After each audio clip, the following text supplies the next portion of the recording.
Chapter 562, Helene Beyond Her Gathering? Klein thought for a bit, then he nodded and responded, okay. I should bring forward to the collection of the supplementary ingredients of the Nimblewright Master Potion. I can also see if I might meet an artisan. He subconsciously started to make arrangements in his mind. Upon seeing Gehrman Sparrow agree, Danitz breathed a quiet sigh of relief, unable to contain his joy.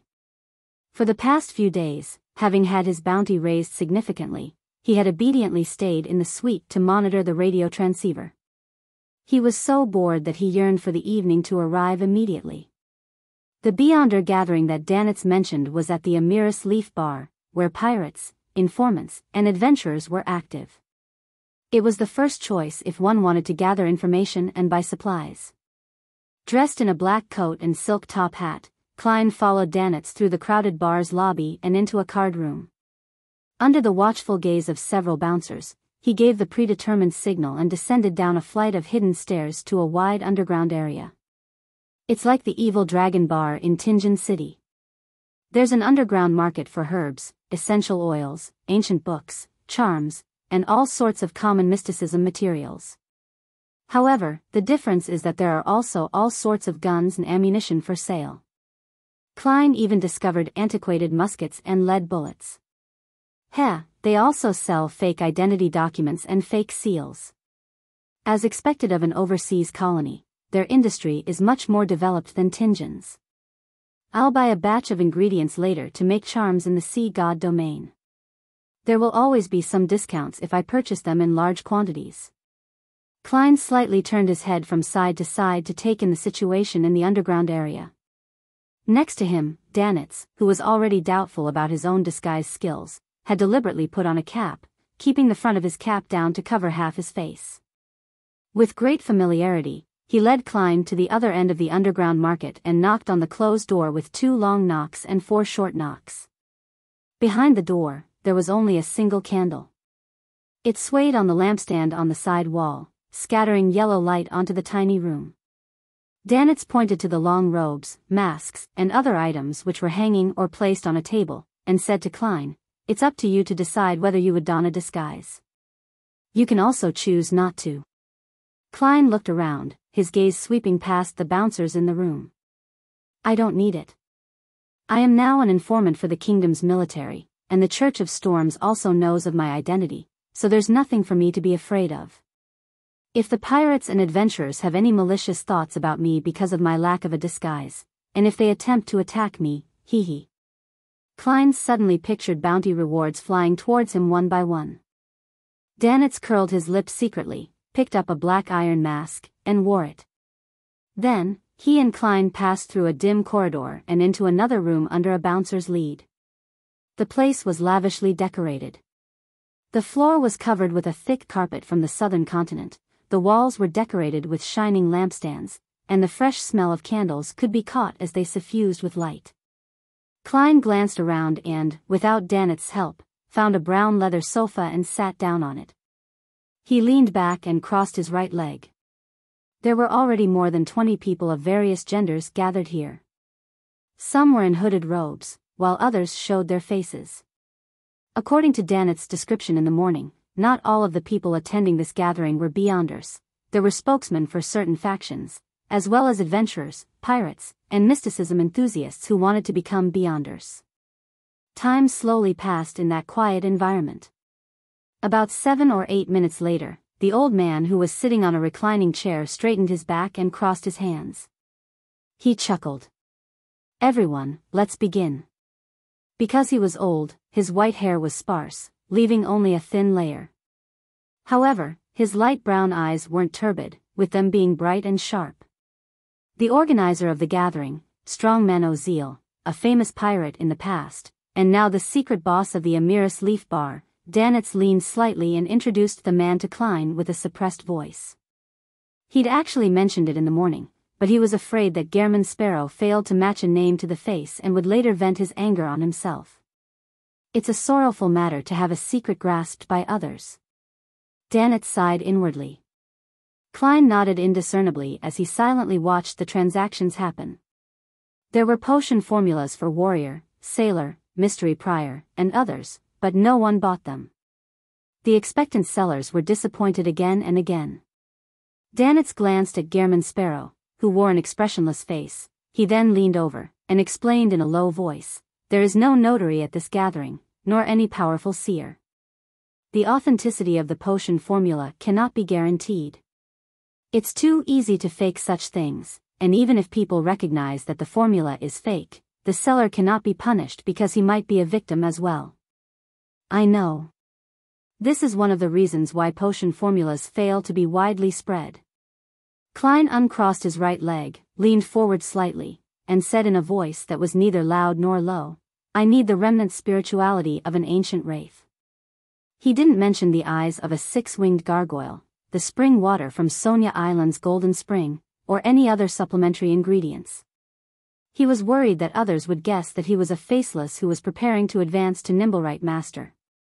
When he was in Tingen, Klein had relied on the purchase of supplementary ingredients to accurately suspect that Daxter Guderian was a prospective spectator, and thus, he figured out his identity as a member of the Psychology Alchemists. It was impossible to deduce any more from the remnant spirituality of an ancient wraith alone, as many of the rituals in the undead domain would use it. Although Klein didn't disguise himself, he still had to be careful. The room was silent for 2 seconds. Then, a slightly hoarse voice sounded. "How much do you need? Someone really has it?" Klein controlled his expression and didn't let his joy show on his face. He tilted his head to look at the speaker and saw that he was a man in his 30s who was clearly of native blood. The man's skin was bronzed, but he had a dull luster from chronic malnutrition or a lack of light. His face was thin, his cheekbones protruded, and his eyes were sunken, more white than black. "A small bottle." Klein pulled out a small metal bottle as an example. The thin, dark man was silent for a moment before saying, £500.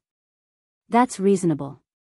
Klein originally wanted to haggle, but he caught a glimpse of Danitz sitting beside him out of the corner of his eye. "I'm Gehrman Sparrow, a cold, crazy adventurer." Klein repeated this line 3 times inwardly, quietly took a deep breath, and calmly nodded. "Okay."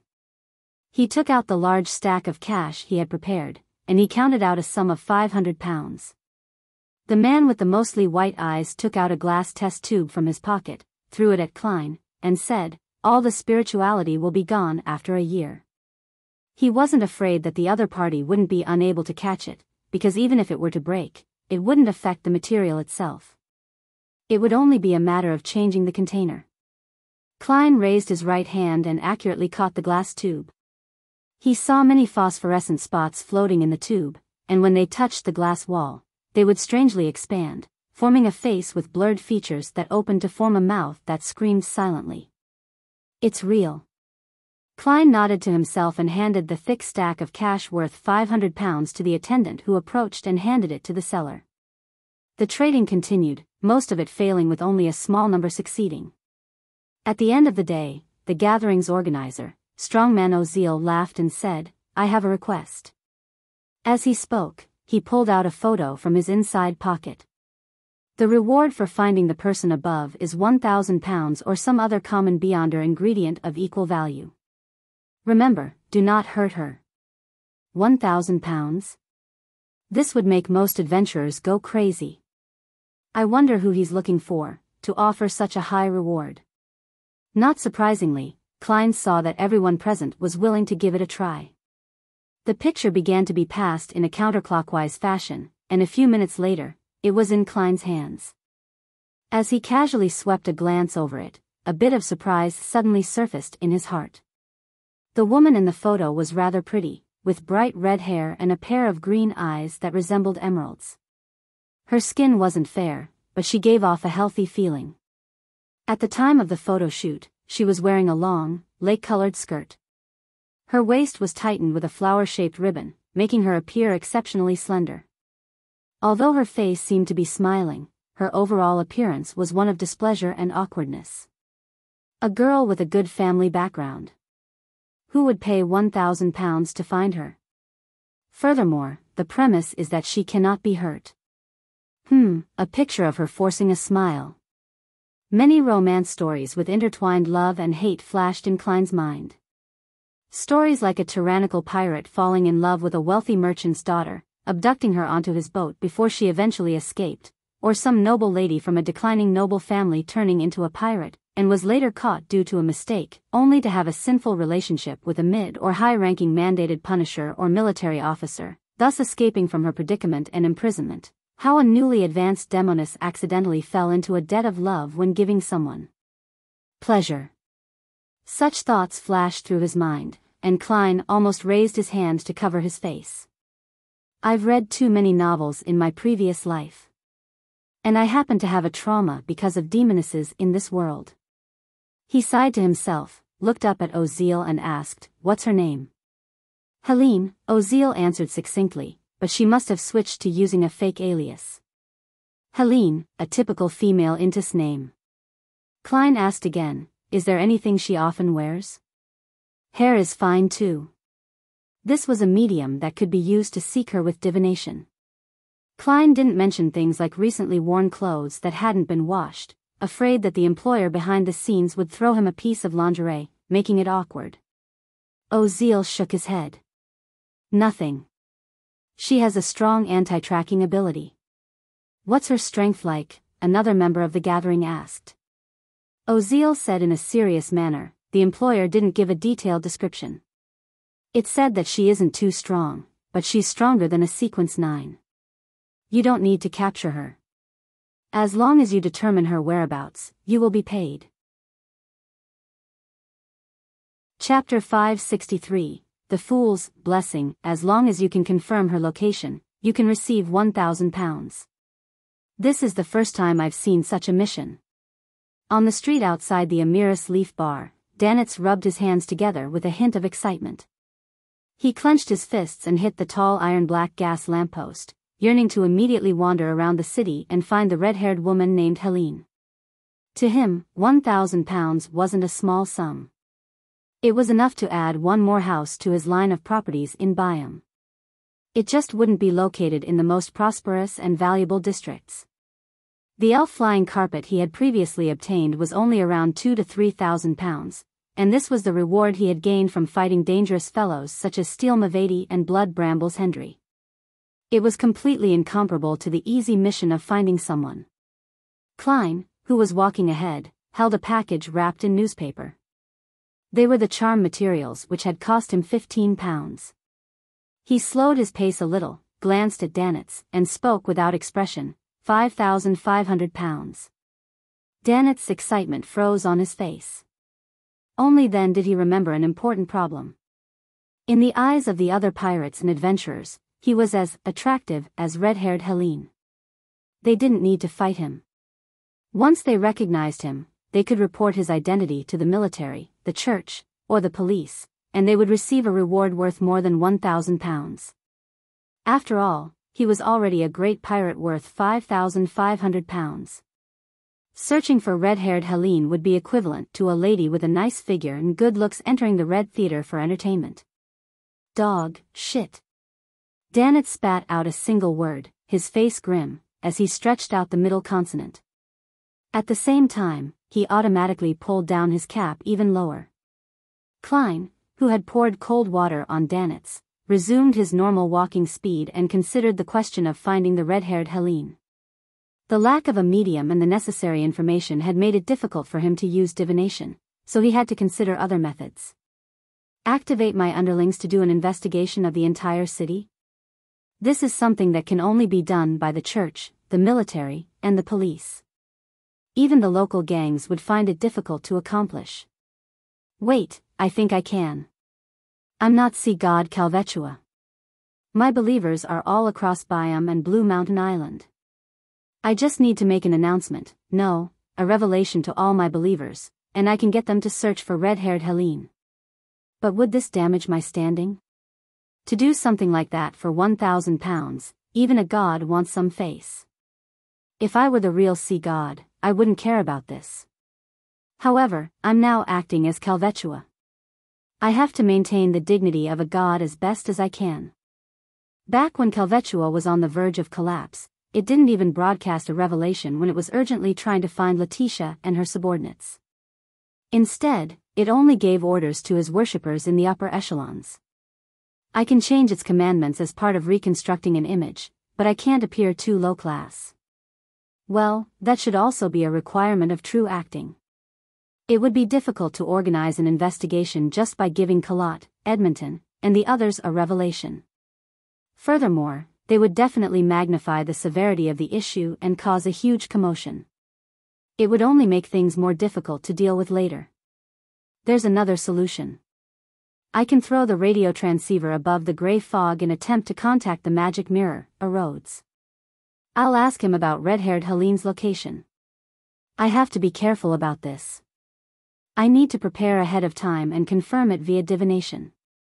I don't want to receive strange telegrams from the true creator or the primordial demoness. Even a glance at it would probably make me go mad.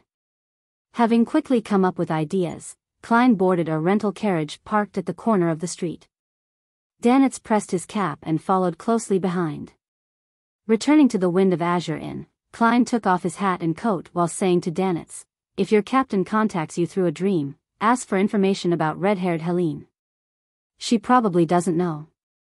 Otherwise, I would have known this red-haired Helene." Danitz grinned. "I don't know who's looking for her, to be willing to pay £1,000. His thoughts were whirling, imagining a love story akin to the ones Emperor Roselle had penned. Klein glanced at him and casually mentioned, "I'll do the monitoring tonight." "You're doing it?" Danitz snapped out of his fantasies, wondering if he had heard wrongly. "Yes." Klein nodded. "Gehrman Sparrow realizes that I'm too exhausted. Although this fellow is a little crazy, he's still a good person at heart. He had actually decided to risk his life to save those people when we were at Bansi Harbor for reasons that couldn't be considered good." Danitz sighed to himself. Carrying the radio transceiver and its relevant parts, Klein went into the bedroom, locked the door, and threw them above the gray fog with a sacrificial ritual. After doing all of this, he was in no hurry to leave the towering palace. He waved his hand, and the sea god's scepter flew out from the junk pile. He scanned through the prayers of different people and gathered experience on how people had multiple facades. In the process, he would occasionally respond, like a child who still had great interest in a new toy. As Klein's browsing drew to a close, ripples of light began to form around the seat of the fool. "Someone is praying to me, to the fool, and not to see God." Klein raised his eyebrows and emanated his spirituality, scanning the scene within the rippling light. Enmat Harbor, in a room with closed curtains.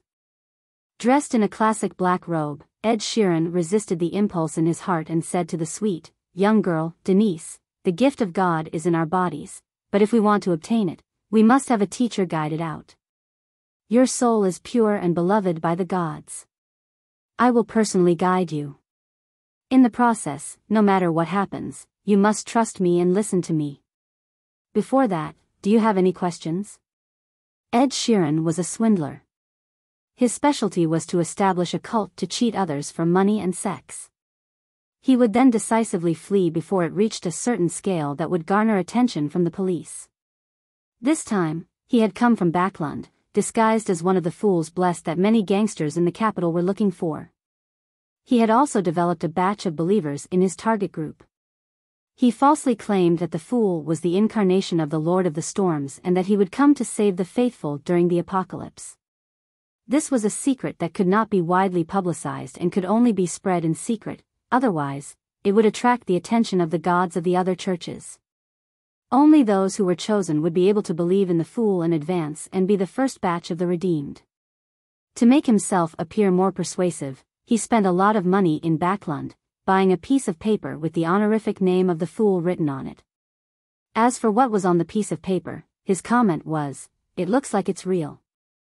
Denise asked with both fear and anticipation, "Lord Adorer, why didn't we get a response when we read the honorific name of God? Aren't we blessed who have been selected and should bathe in God's grace?" "I'll immediately give you God's grace." Ed Sheeran took a deep breath and suppressed the tantalizing images in his mind. 2 reasons. First, you haven't discovered the grace of God which is hidden in your body. I will help you complete that later. Second, you are not devout enough. Don't argue, I can see right through you. After you do all of this, you will be able to recite the honorific name of God and receive a response, just like me. Under Denise's idolizing and curious gaze, Ed Sheeran picked up a pen on the table beside her and scribbled a line of words. It was the Hermes language used for a sacrificial offering. In order to make the scam a success, Ed Sheeran had acquired a lot of religious knowledge and even went to a university's Department of History to sit in on archaeology courses. Holding the paper in front of Denise, he proudly recited the words he had written in Hermes, the fool that doesn't belong to this era. The mysterious ruler above the gray fog. The king of yellow and black who wields good luck.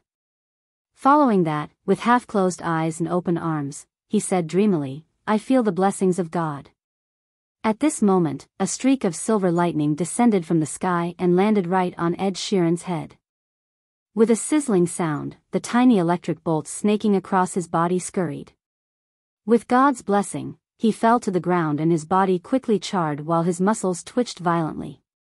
After a few seconds, he stopped all movement, including breathing as Denise exclaimed, Lord Ed Sheeran is indeed God's blessed. Denise finally sensed that something wasn't right. She stepped forward carefully, lifted her skirt and knelt down, placing her finger to the tip of Ed Sheeran's nose. He's dead. He's dead. Denise jerked back and fell to the ground in terror. She burst into tears and stumbled out of the room, heading for the nearby police station. Atop the gray fog, Klein silently retracted the sea god scepter. You actually dared to use my name to cheat others of their wealth and sully women.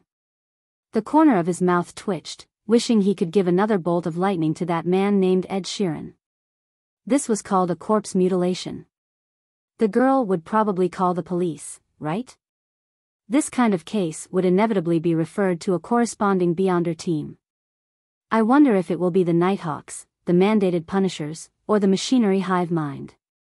After what Mr. A has done, my reputation as the fool isn't small in Backlund. Perhaps I already have a dossier in the official organizations. Well, maybe they'll put everything together and hand it over to the Red Gloves or something similar for handling. Klein's past identity and insight as a Nighthawk had allowed him to consider the possible future developments. However, he quickly put this matter to the back of his mind, because no matter what, they wouldn't be able to detect that it was him.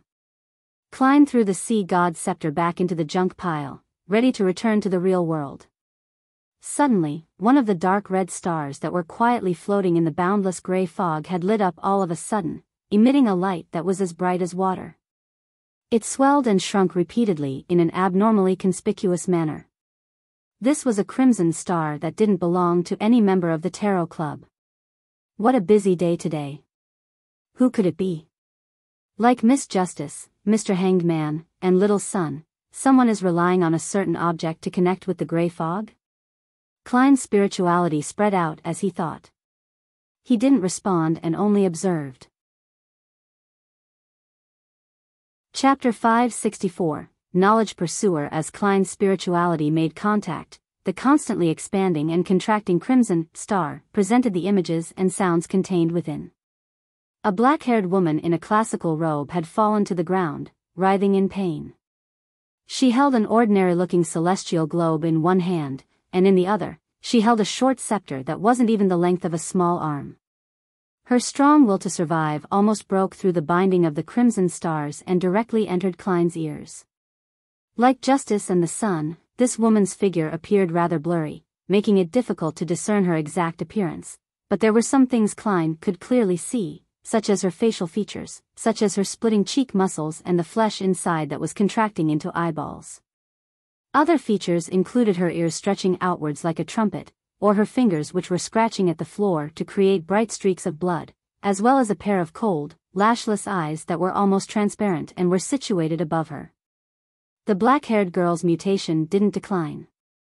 Her body was tenaciously healing itself, causing the flesh and blood which resembled an eyeball to melt away. Her ruptured muscles fused together, and her extended ears shrunk inward. Every detail was in a repetitive seesaw-like struggle between the two states. Klein was dazzled by the illusory, lashless eyes. It was as if he had returned to Tingen, back to the time when he had first mastered spirit vision. Back then, he had seen a pair of eyes like that on old Neil's back. Hidden sage? Klein leaned back in his chair, stretched out his hand, and took hold of the sea god's scepter that once again flew out of the junk pile. He planned to lend a helping hand and smite those evil eyes with a few bolts of lightning. However, after careful examination, he sharply realized that the black-haired woman's abnormality had stemmed from the crazy ravings that no one else could hear. This was because the source of everything was in her ears, deep within her spirit body, her soul body. It's very similar to the situation when Miss Magician suffers from the ravings of the full moon. Fortunately, I'm experienced, otherwise, I would have given the wrong response. Klein thought for a moment and thought of a way to save her. It was to pull her spirit body above the gray fog and directly block out the crazy ravings. As long as the source of the power was gone, the mutation would be quickly dealt with by the lady's self-recovery powers. As for whether she was worth saving, or if she harbored malicious intentions, the current him was no longer as troubled as he was in the past. If the black-haired lady had committed a heinous crime to a certain degree and had already established a connection with the mysterious space above the gray fog through the crimson star, Klein could give her a few lightning bolts at any time and let her be thrown back to where she belonged. If she really has any kind of malicious intentions, or if she causes any accidents, I, who possess the sea god's scepter, the Dark Emperor card, and am capable of using the gray fog's power to some degree, wouldn't lack the ability to resist. Klein held onto the white bone scepter in his right hand and pointed at the remote star. His spirit energy surged and poured into the crimson-red light that was like flowing water. This time, he was able to establish the mysterious and stable connection with ease. The black-haired lady's figure instantly appeared at the side of the long bronze table, sitting on a chair that didn't belong to any of the current members of the Tarot Club. As for Klein, he could see from the final image of the crimson stars that the mutation on her body had weakened significantly. He nodded indiscernibly, patiently waiting for the other party to speak. The black-haired lady was still somewhat adrift. 1 second, she was struggling in extreme pain, with her vision gradually turning black, and the next second, she was inside a towering domed palace. Beneath her was an endless and silent gray fog that extended outwards endlessly. How couldn't she be taken aback? After a brief moment of silence, she turned her gaze to the figure leisurely sitting at the very end of the mottled long table. She asked with an ethereal voice, "Is this the underworld? You aren't dead." Klein laughed. At this moment, he saw that the symbol tainted with starlight quickly changed on the back of the black-haired lady's high-back chair, forming a pair of eyes that contained countless resplendent stars. They were cold and indifferent, and they lacked eyelashes. Based on his past experiences, he believed that this was a symbol representing the mystery prior pathway. The black-haired lady froze, gradually regaining her senses. Instinctively, she scanned her surroundings before finally casting her gaze at the mysterious man shrouded behind the gray fog. White shirt, tailcoat, no tie, black pants, bright leather boots, seemingly black hair, and a blurry appearance. There's nothing strange about this. He casually holds a milky white scepter that's slightly longer than an arm in his hand, and that scepter. The black-haired lady's pupils contracted as the depths of her eyes reflected, in its entirety, the blue, gemstones, and the aura of a storm from the surroundings that it stirred. Furthermore, there were countless points of light that surrounded it, giving it a holy and majestic feeling. It's a scepter at the demigod level. He's playing with it like it's a toy. He doesn't care about it at all. The lady in black narrowed her eyes and cautiously asked, "How may I address you?" "You may call me Mr. Fool," the experienced Klein answered. "The Fool." The black-haired lady ruminated over the word before asking with deliberation, "I've heard of your honorific name from the Aurora Order's Mr. Z." She waited for his assertion or denial. "You know the Aurora Order's Mr. Z. He can be considered an old friend." Klein laughed but didn't reply. Instead, he said, "Do you not plan on introducing yourself? This is the most basic of etiquette." The black-haired lady recalled what had happened to her and fell silent again. After a few seconds, she said in a slightly muffled voice. My name is Catlia, and I have the nickname Admiral of Stars. Mr. Fool, were you the one who saved me? Admiral of Stars? The Admiral of Stars, one of the 7 pirate admirals, someone with a bounty of 37,000 pounds? I've saved a treasure trove, no, a person of high status. Klein shifted in his seat slightly, half surprised, half amused. He chuckled and replied, wasn't that obvious? Admiral of Stars Catlia immediately stood up and said, thank you for your assistance. If you have anything you need me to do, you can directly instruct me, as long as it is within my capabilities and doesn't violate my principles. That's nice of you. Very seasoned and experienced. She's indeed worthy of being the well-known Admiral of Stars. Klein couldn't help but sigh. Among his Tarot Club members, with the exception of the Hanged Man and his incarnation, the world, all of them were rather inexperienced when they first participated. Miss Justice was one of those who vaguely understood the mysterious world, but she hadn't really stepped into it yet. The Sun was one of those who received sufficient education, but due to the isolated environment and his relatively young age, he was very simple and honest. The Magician may have been stuck at Sequence 9 for several years, but she had always been an unaffiliated Beyonder. She didn't know much about all sorts of hidden factions, and she lacked experience. The Moon, Emlyn, comes from a Beyonder race, with a faction with a deep heritage backing him. However, due to his preference of staying home to play with dolls, he is greatly lacking in experience in certain aspects. He was very gullible as a result. That fellow, Emlyn, is smart, but if he were to, meet Triss, no, Demonis Trissy, he would be tricked by her into selling his dolls. Klein secretly teased the vampire, which could be considered a friend in the real world.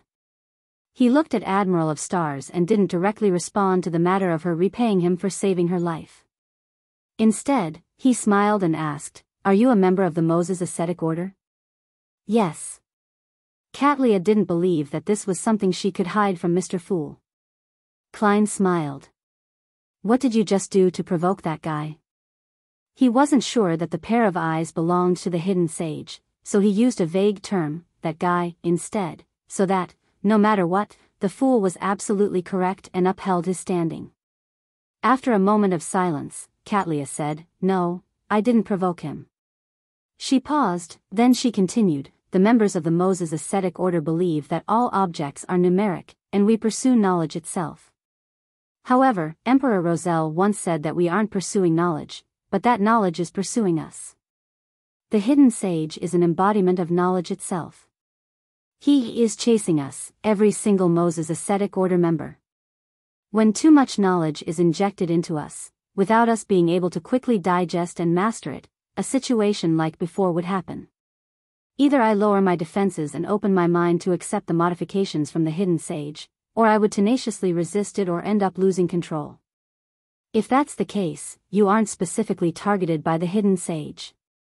Even if you managed to escape from the previous predicament, you wouldn't be suspected of anything. According to what you said, you are very knowledgeable. Back then, old Neil only wanted to obtain the knowledge of human body refining and of a perfect revival. Klein suddenly sighed, but he didn't show it on his face. The reputation of Admiral of Stars isn't too bad. She's the kind of pirate with a code of honor. Klein stopped his thoughts and calmly said, if something similar happens again, you can recite my name. Recite your name. Catlia's lips quivered, instinctively wanting to refuse. In the end, she didn't say anything as she fell silent for a long time.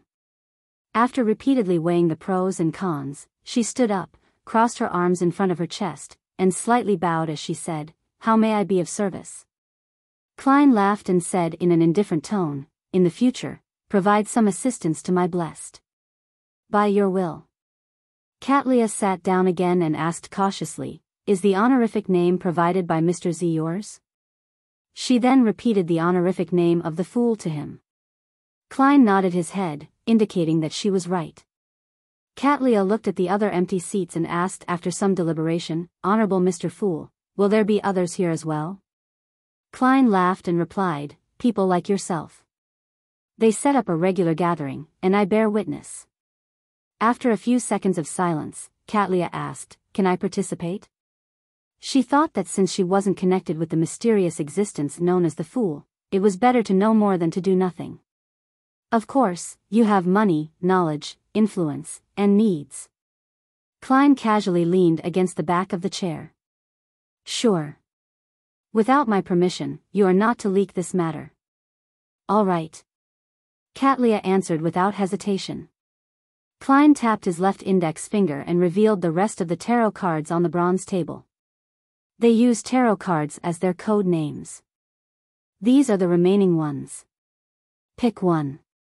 Katlia scanned the cards and immediately said, "The Hermit." Chapter 565, Eye of Mystery. Prying inside the captain's cabin, Katlia slowly got up from the floor and walked in silence to the full-length mirror next to the bookcase.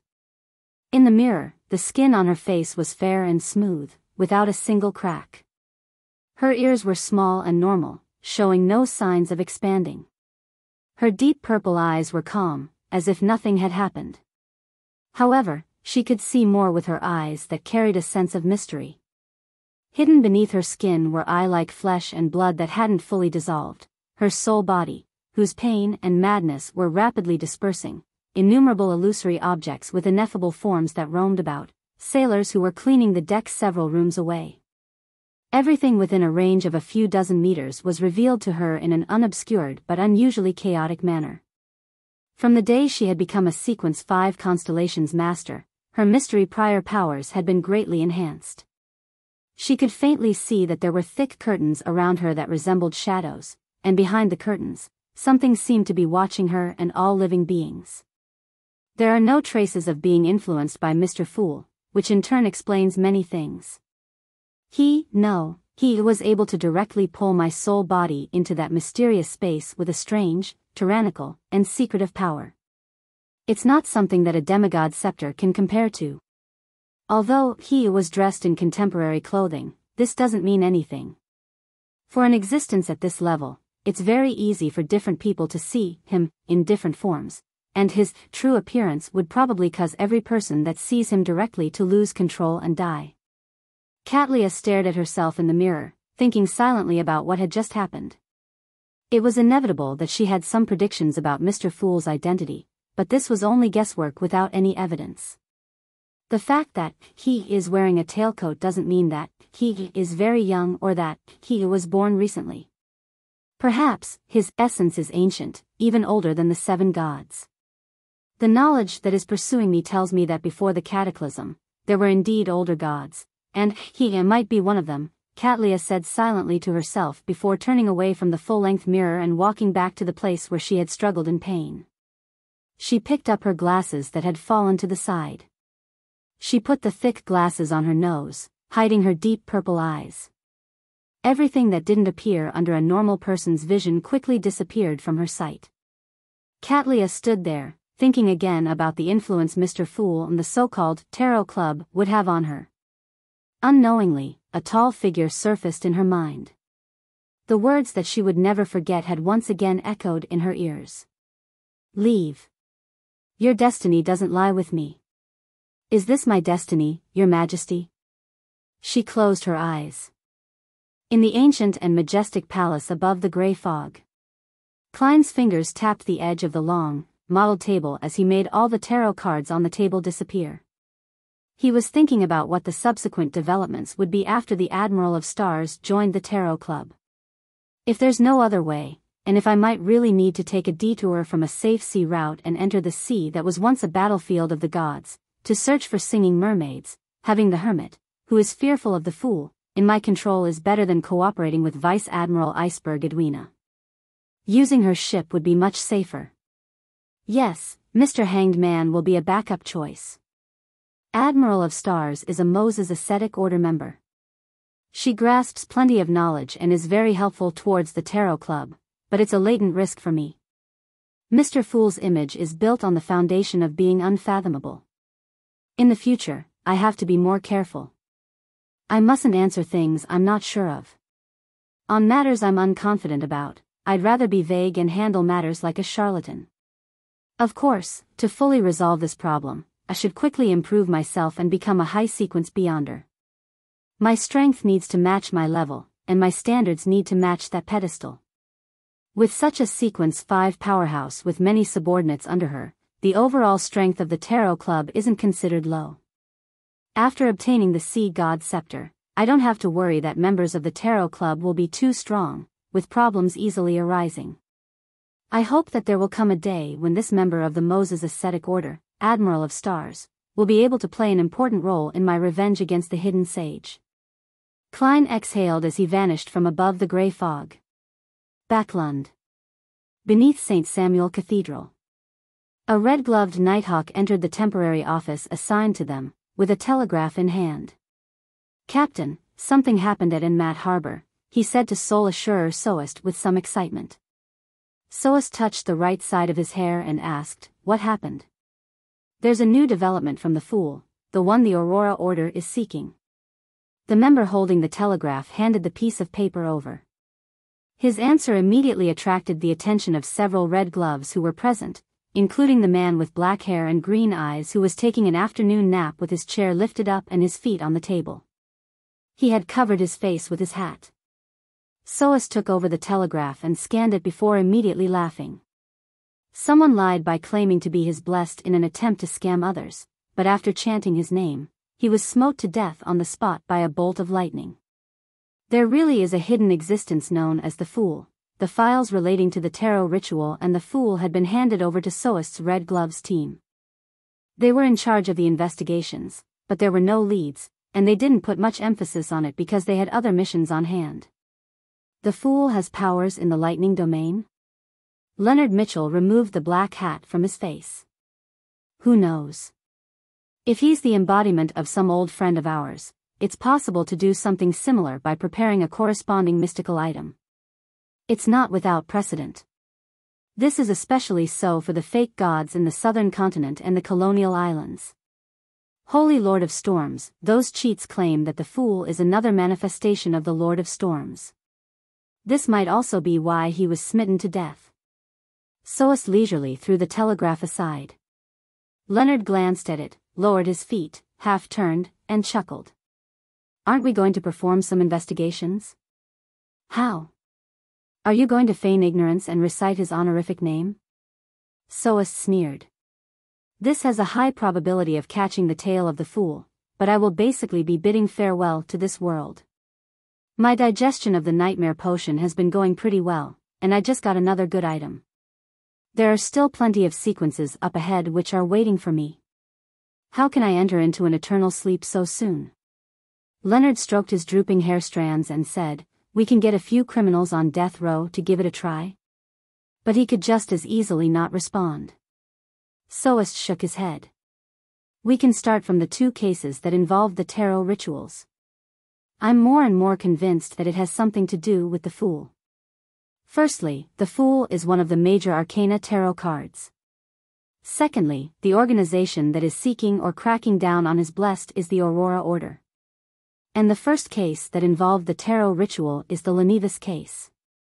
As such, the Aurora Order's attempt to allow the true creator's descent was foiled." Lenivis pulled at his black vest and got up.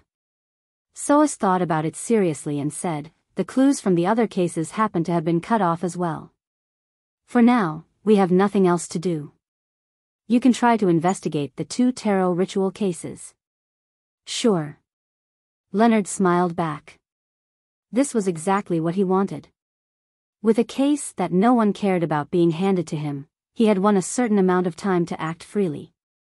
At 2:50 p.m. Furs returned from the cold streets to her residence while trembling. It wasn't that she wanted to go out in this damp, cold weather, but it was that she had run out of food at home. As for Zio, she had gone all the way to Pritz Harbor to capture a fugitive and collect the bounty. It was unknown when she would be able to return home.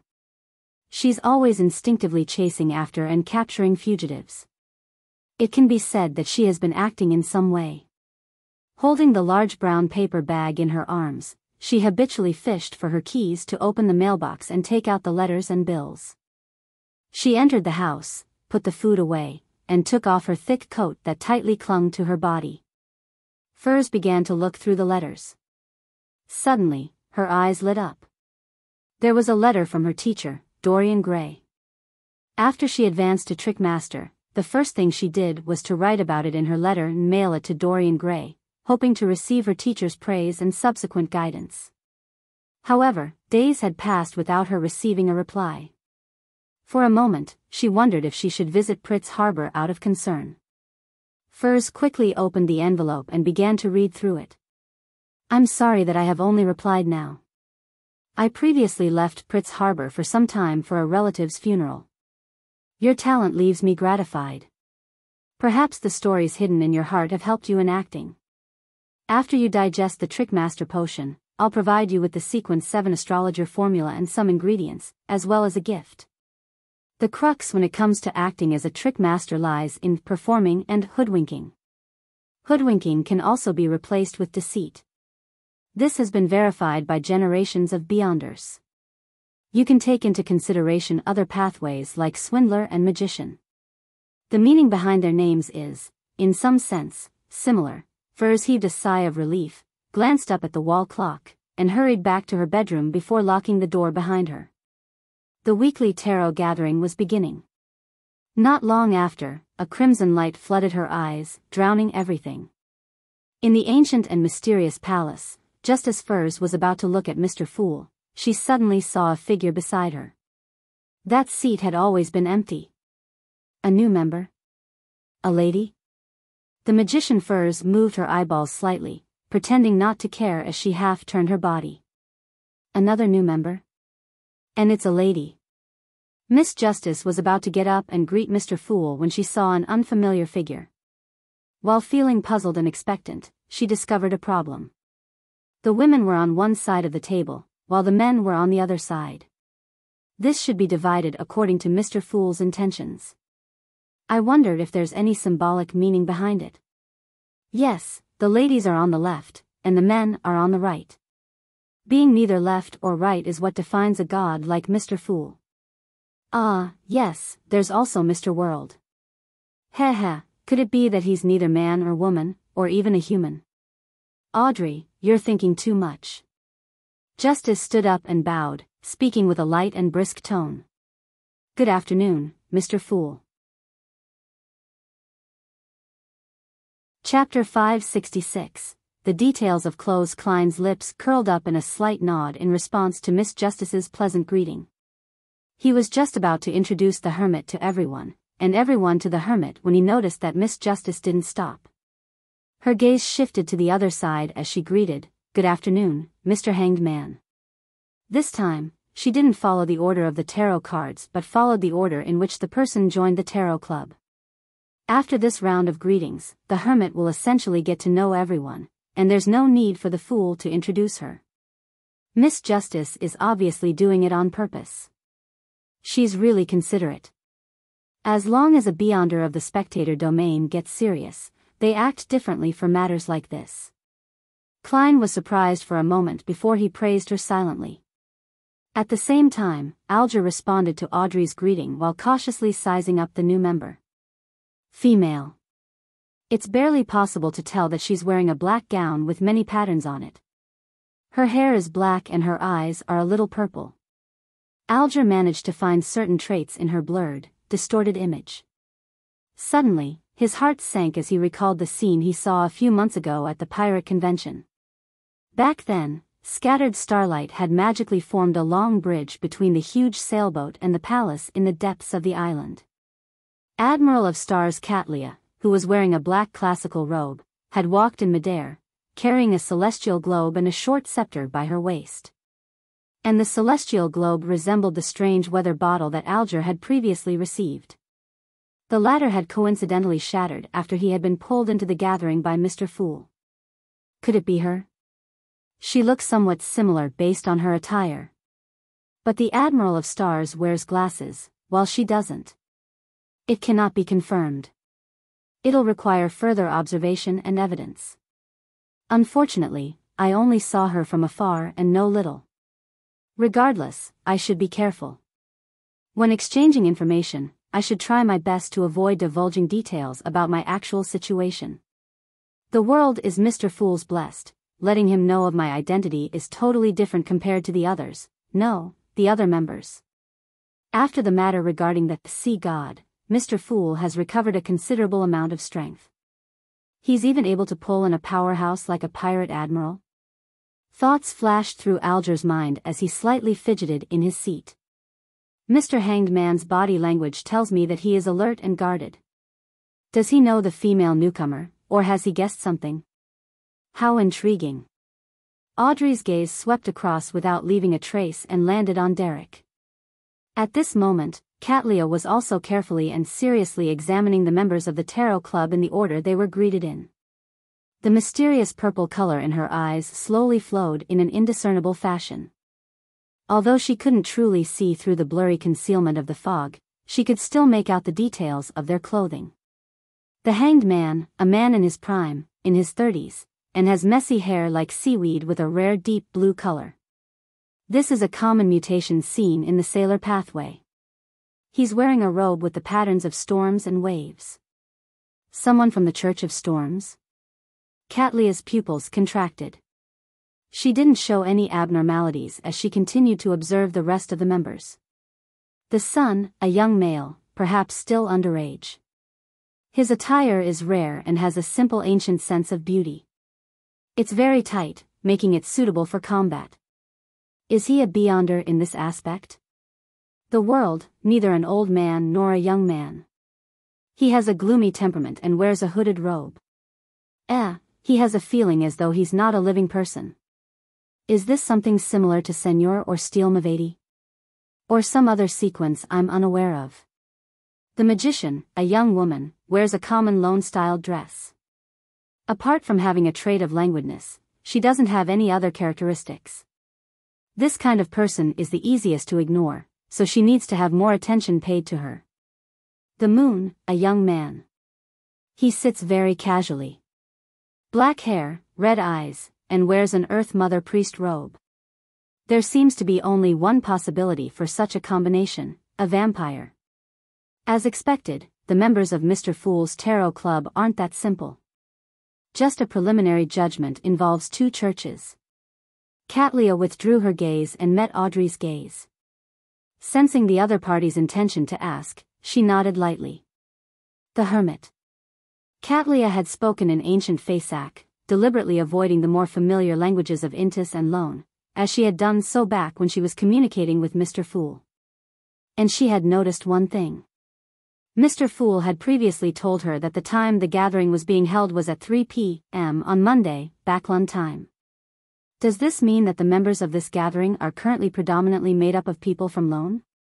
Katlia made her own judgment. Justice. Audrey smiled faintly in return. Good afternoon, ma'am Hermit. She had noticed what the Hermit had been up to and had summarized the person's traits in her heart. She's a very cautious woman who has rich experience in the Beyonder world. She's quiet but not introverted, and she's very confident in her observation skills or certain abilities related to her eyes. Furthermore, her clothing style and the short scepter hanging at her waist indicates that her sequence pathway leans towards mystery. This requires confirmation. Perhaps it's just a hobby. At the same time, Katlia also managed to clearly make out Miss Justice's clothing. She wears 2 hanging earrings, and the earrings are small and exquisite, inlaid with very high-quality emeralds which accentuate her emerald green eyes. They're obviously worth a lot. The necklace around her neck looks unique. It's lined with diamonds that are quite difficult to count, but it's nothing ostentatious. Her milky white dress is simple yet beautiful. It's tailored to be elegant and befitting of her status, like the work of a stylish designer. As she went through the details, Katlia couldn't help but close her eyes. A 17 to 18-year-old girl. Very rich. The way she moves and her etiquette makes her highly suspect to be a noble with high status, a lone noble? Katlia didn't know why she sighed in her heart. After a round of greetings from Audrey, there was no need for Klein to introduce the original members of the Tarot Club to the Hermit or the Hermit to the rest. Just as she sat down, Audrey once again turned to the very end of the long bronze table. Mr. Fool, I'm out of town and have only managed to find one page of Roselle's diary. At the last gathering, she had provided 2 pages, so she was 2 pages short of paying off the debt. However, with her being in the manor, even if she often went to the city, all she managed was to collect 1 diary page. In addition, due to the addition of the new member, Hermit, she was careful not to mention the psychology alchemists. She didn't mention Backland or Eastchester County at all. Roselle's diary. Diary. Catlia almost lost control and couldn't help quickly turning her head to look at Miss Justice, who sat on the same side as her. She clearly remembered that the tall and beautiful figure had once sighed. It's not a notebook. It's his diary. However, other than him, no one else would be able to understand it. The members of the Tarot Club know that Roselle's notebook is a diary? Mr. Fool is collecting Roselle's diary? Is he trying to crack it to find the secret hidden in that part of history? This is more like a revived ancient god. All sorts of confused and shocked thoughts surfaced in Catlia's mind. She maintained her staidness, just turning her head in a normal fashion to observe the first transaction. After experiencing many things and trudging her way towards becoming one of the 7 great pirate admirals, she understood that the most important thing for her to do after joining the Tarot Club was to listen more and speak less. Mr. Fool, I received 3 pages, Furs said with a smile. They had been mailed by Dorian Gray. At last week's gathering, as she hadn't received her teacher's response, and due to the cold weather, she hadn't attended any Beyonder gatherings, so she couldn't provide a single page. Derek followed immediately. Mr. Fool, I've copied a new Legend of the Ancient Gods. TSK, he's always using the Legends of Ancient Gods as a perfunctory payment. Emlyn glanced contemptuously at the sun. Suddenly, he thought of something. Although the sun claimed that the one they worshipped was the Lord that created everything, he had never tried to cover up the influence that Giant King, Ormer, had on them. However, he had never mentioned that Giant Queen Omabella was who the Kingdom of Silver originally believed in. Could it be that the City of Silver isn't equal to the Kingdom of Silver? I'll wait a minute and try it out. Emlyn had never been able to get over the sun's earlier slandering of the Sanguine.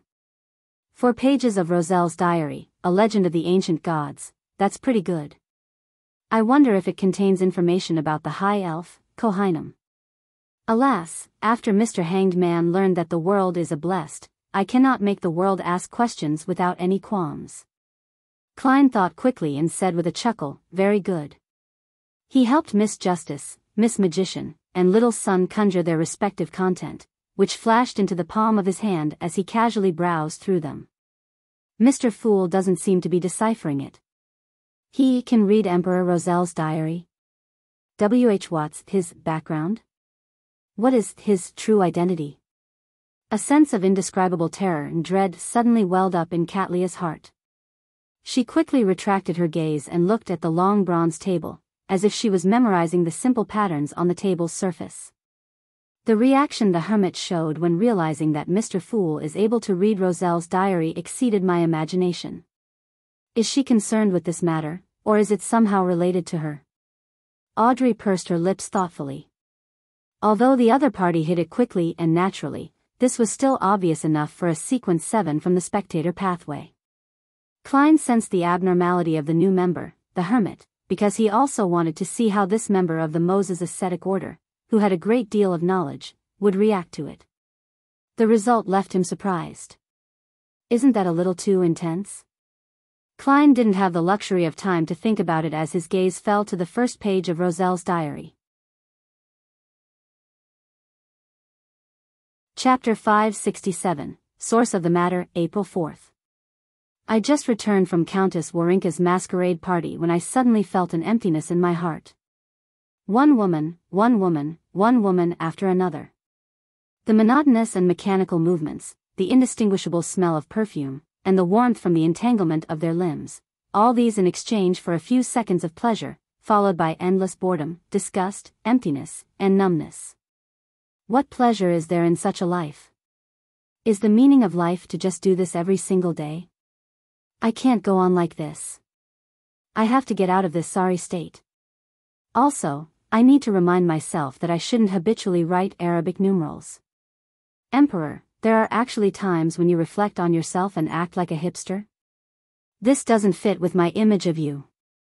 Klein almost pricked his brows up. He looked down at the second entry of the diary. April 4th, Countess Warinka invited me to a private salon, and she told me that Ma'am Julia would be there, too. Huh, will this conservative blonde girl who had come to loan because of her marriage participate as well? I really look forward to it. I've been imagining her in bed for a long time. I hope her husband, Viscount Delene, doesn't mind. Emperor, have you forgotten what you wrote a few days ago in your diary? TSK, how nice, isn't it? Also, you have a typo. Mind. Klein couldn't help but lampoon. April 14th. I've been attending too many events recently, and the flesh is weak even though the spirit is willing. But that's nothing. Although I'm still young, I should be careful about the risk of retrograding. Temperance. Temperance. The archaeologist's sequence has improved my physique and effectively enhanced a certain degree of my powers. However, this isn't its area of expertise, but just something that comes with it. As I continue raising my sequence, the changes from the previous potions will also intensify. This is my motivation. Apparently, apothecaries can concoct medicine that lacks side effects. Perhaps I should ask a few of them. Also, I really have to control myself. Unrestrained behavior will only lead to continuous increases in the threshold, and the degree of satisfaction wouldn't be like how it would normally be. After calming down and thinking about it carefully, there are many things that can be done. Humans are always like this, bound by desire, unable to see what's of value.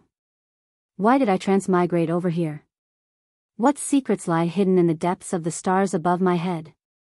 Where did the original consciousness come from, and if self-cognition purely comes from one's consciousness, then who was I before I had the identity of Huang Tao?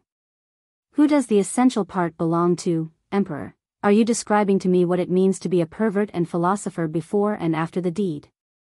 Hee, so you do have worries about such matters.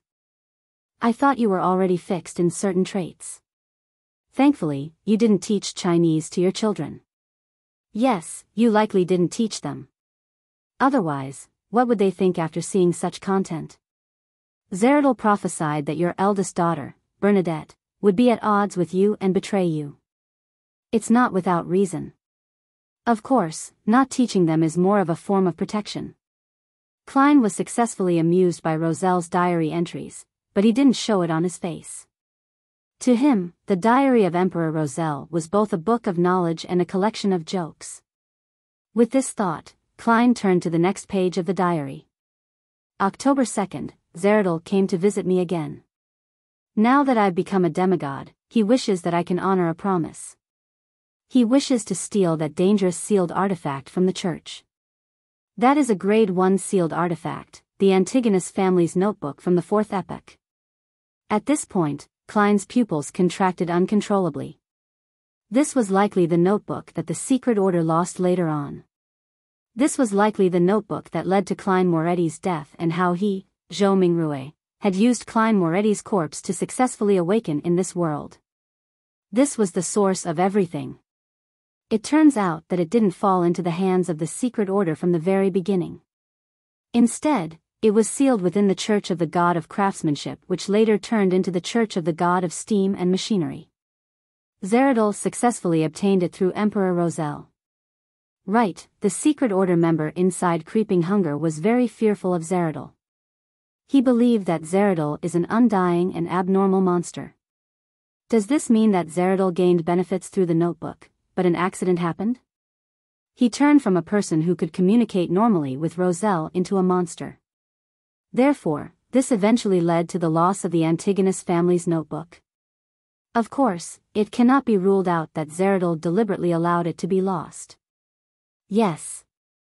As Zeridal became a monster, the secret order lost all the mermaids, causing subsequent faceless beyonders to risk their lives out at sea. Rosago succeeded because he attempted to enter that sea, which is a ruin of a battle between gods. All of these thoughts flashed through Klein's mind, causing his heart to feel abnormally heavy.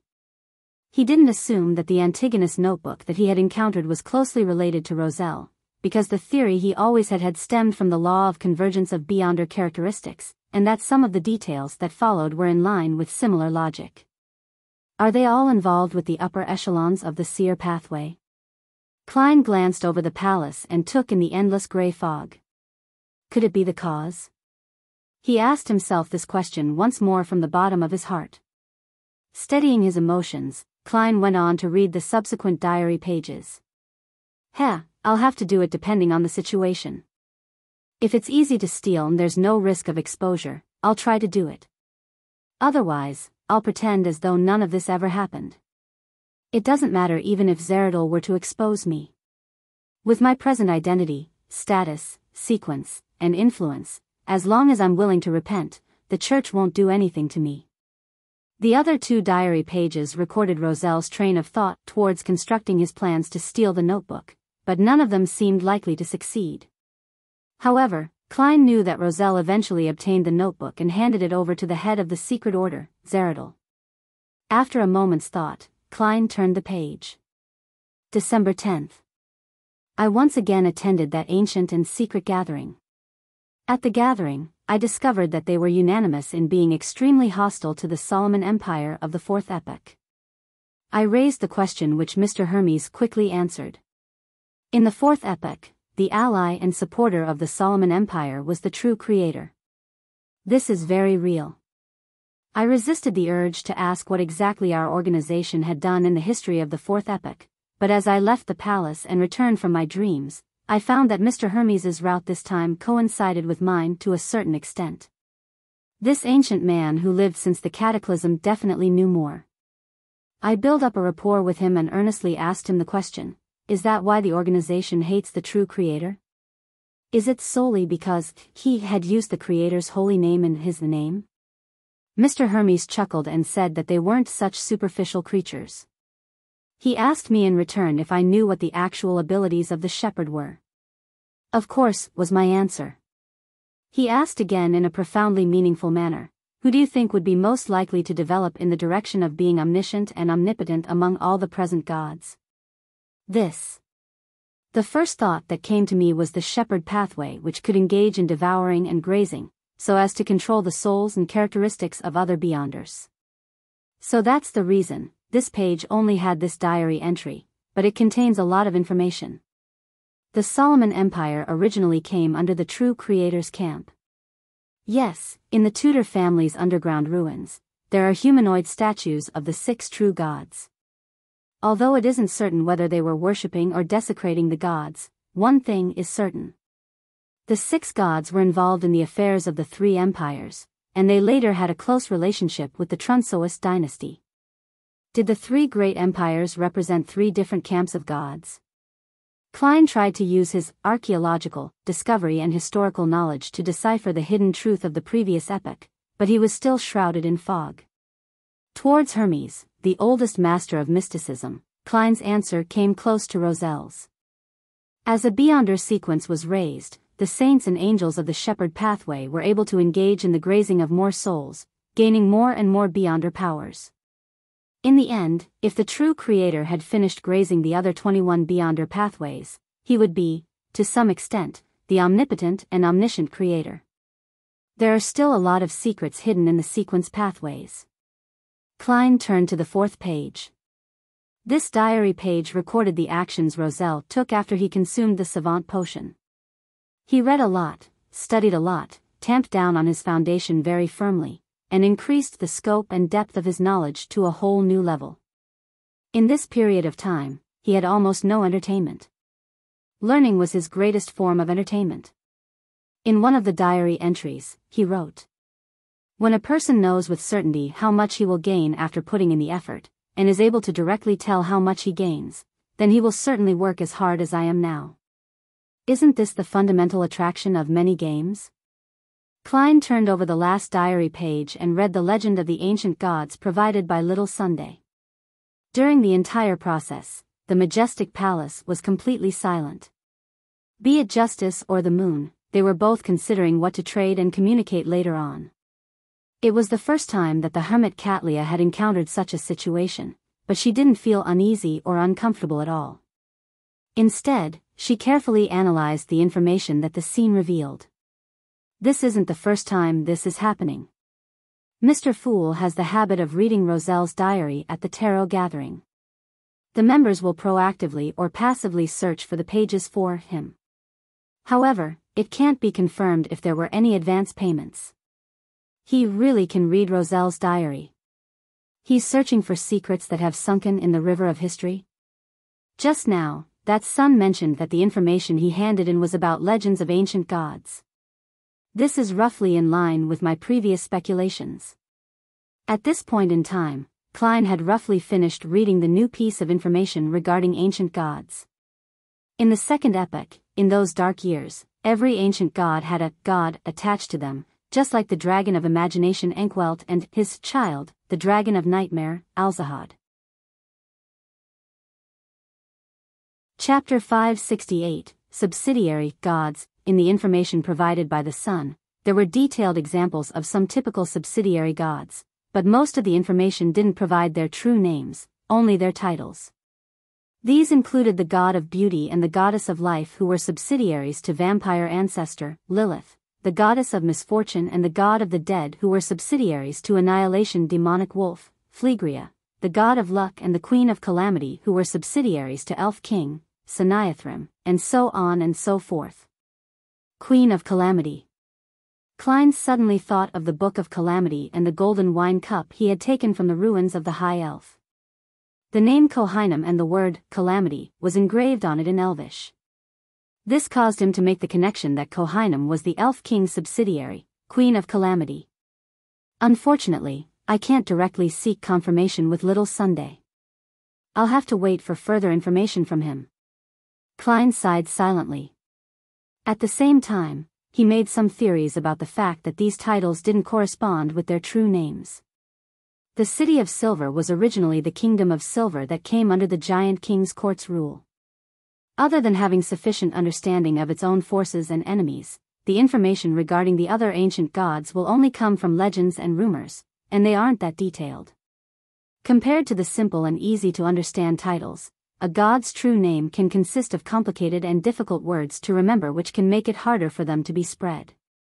The information provided to Klein when he turned over the page confirmed his theory. However, it gave him new doubts. The dragons also had a dragon of wisdom, which was the equivalent of a god in the City of Silver, called Heraburgen, and under Giant King Ormer, there was also his eldest son, the god of dawn, Badhalbrun, and his queen, the goddess of harvest. Why doesn't the goddess of harvest have a real name? Isn't she the queen of the Giant King's court? The City of Silver should have records of it. These so-called subsidiary gods are equal to the angels or king of angels of later times? Yes, the sequence 2 of their pathway, and sequence 1s of the other pathways?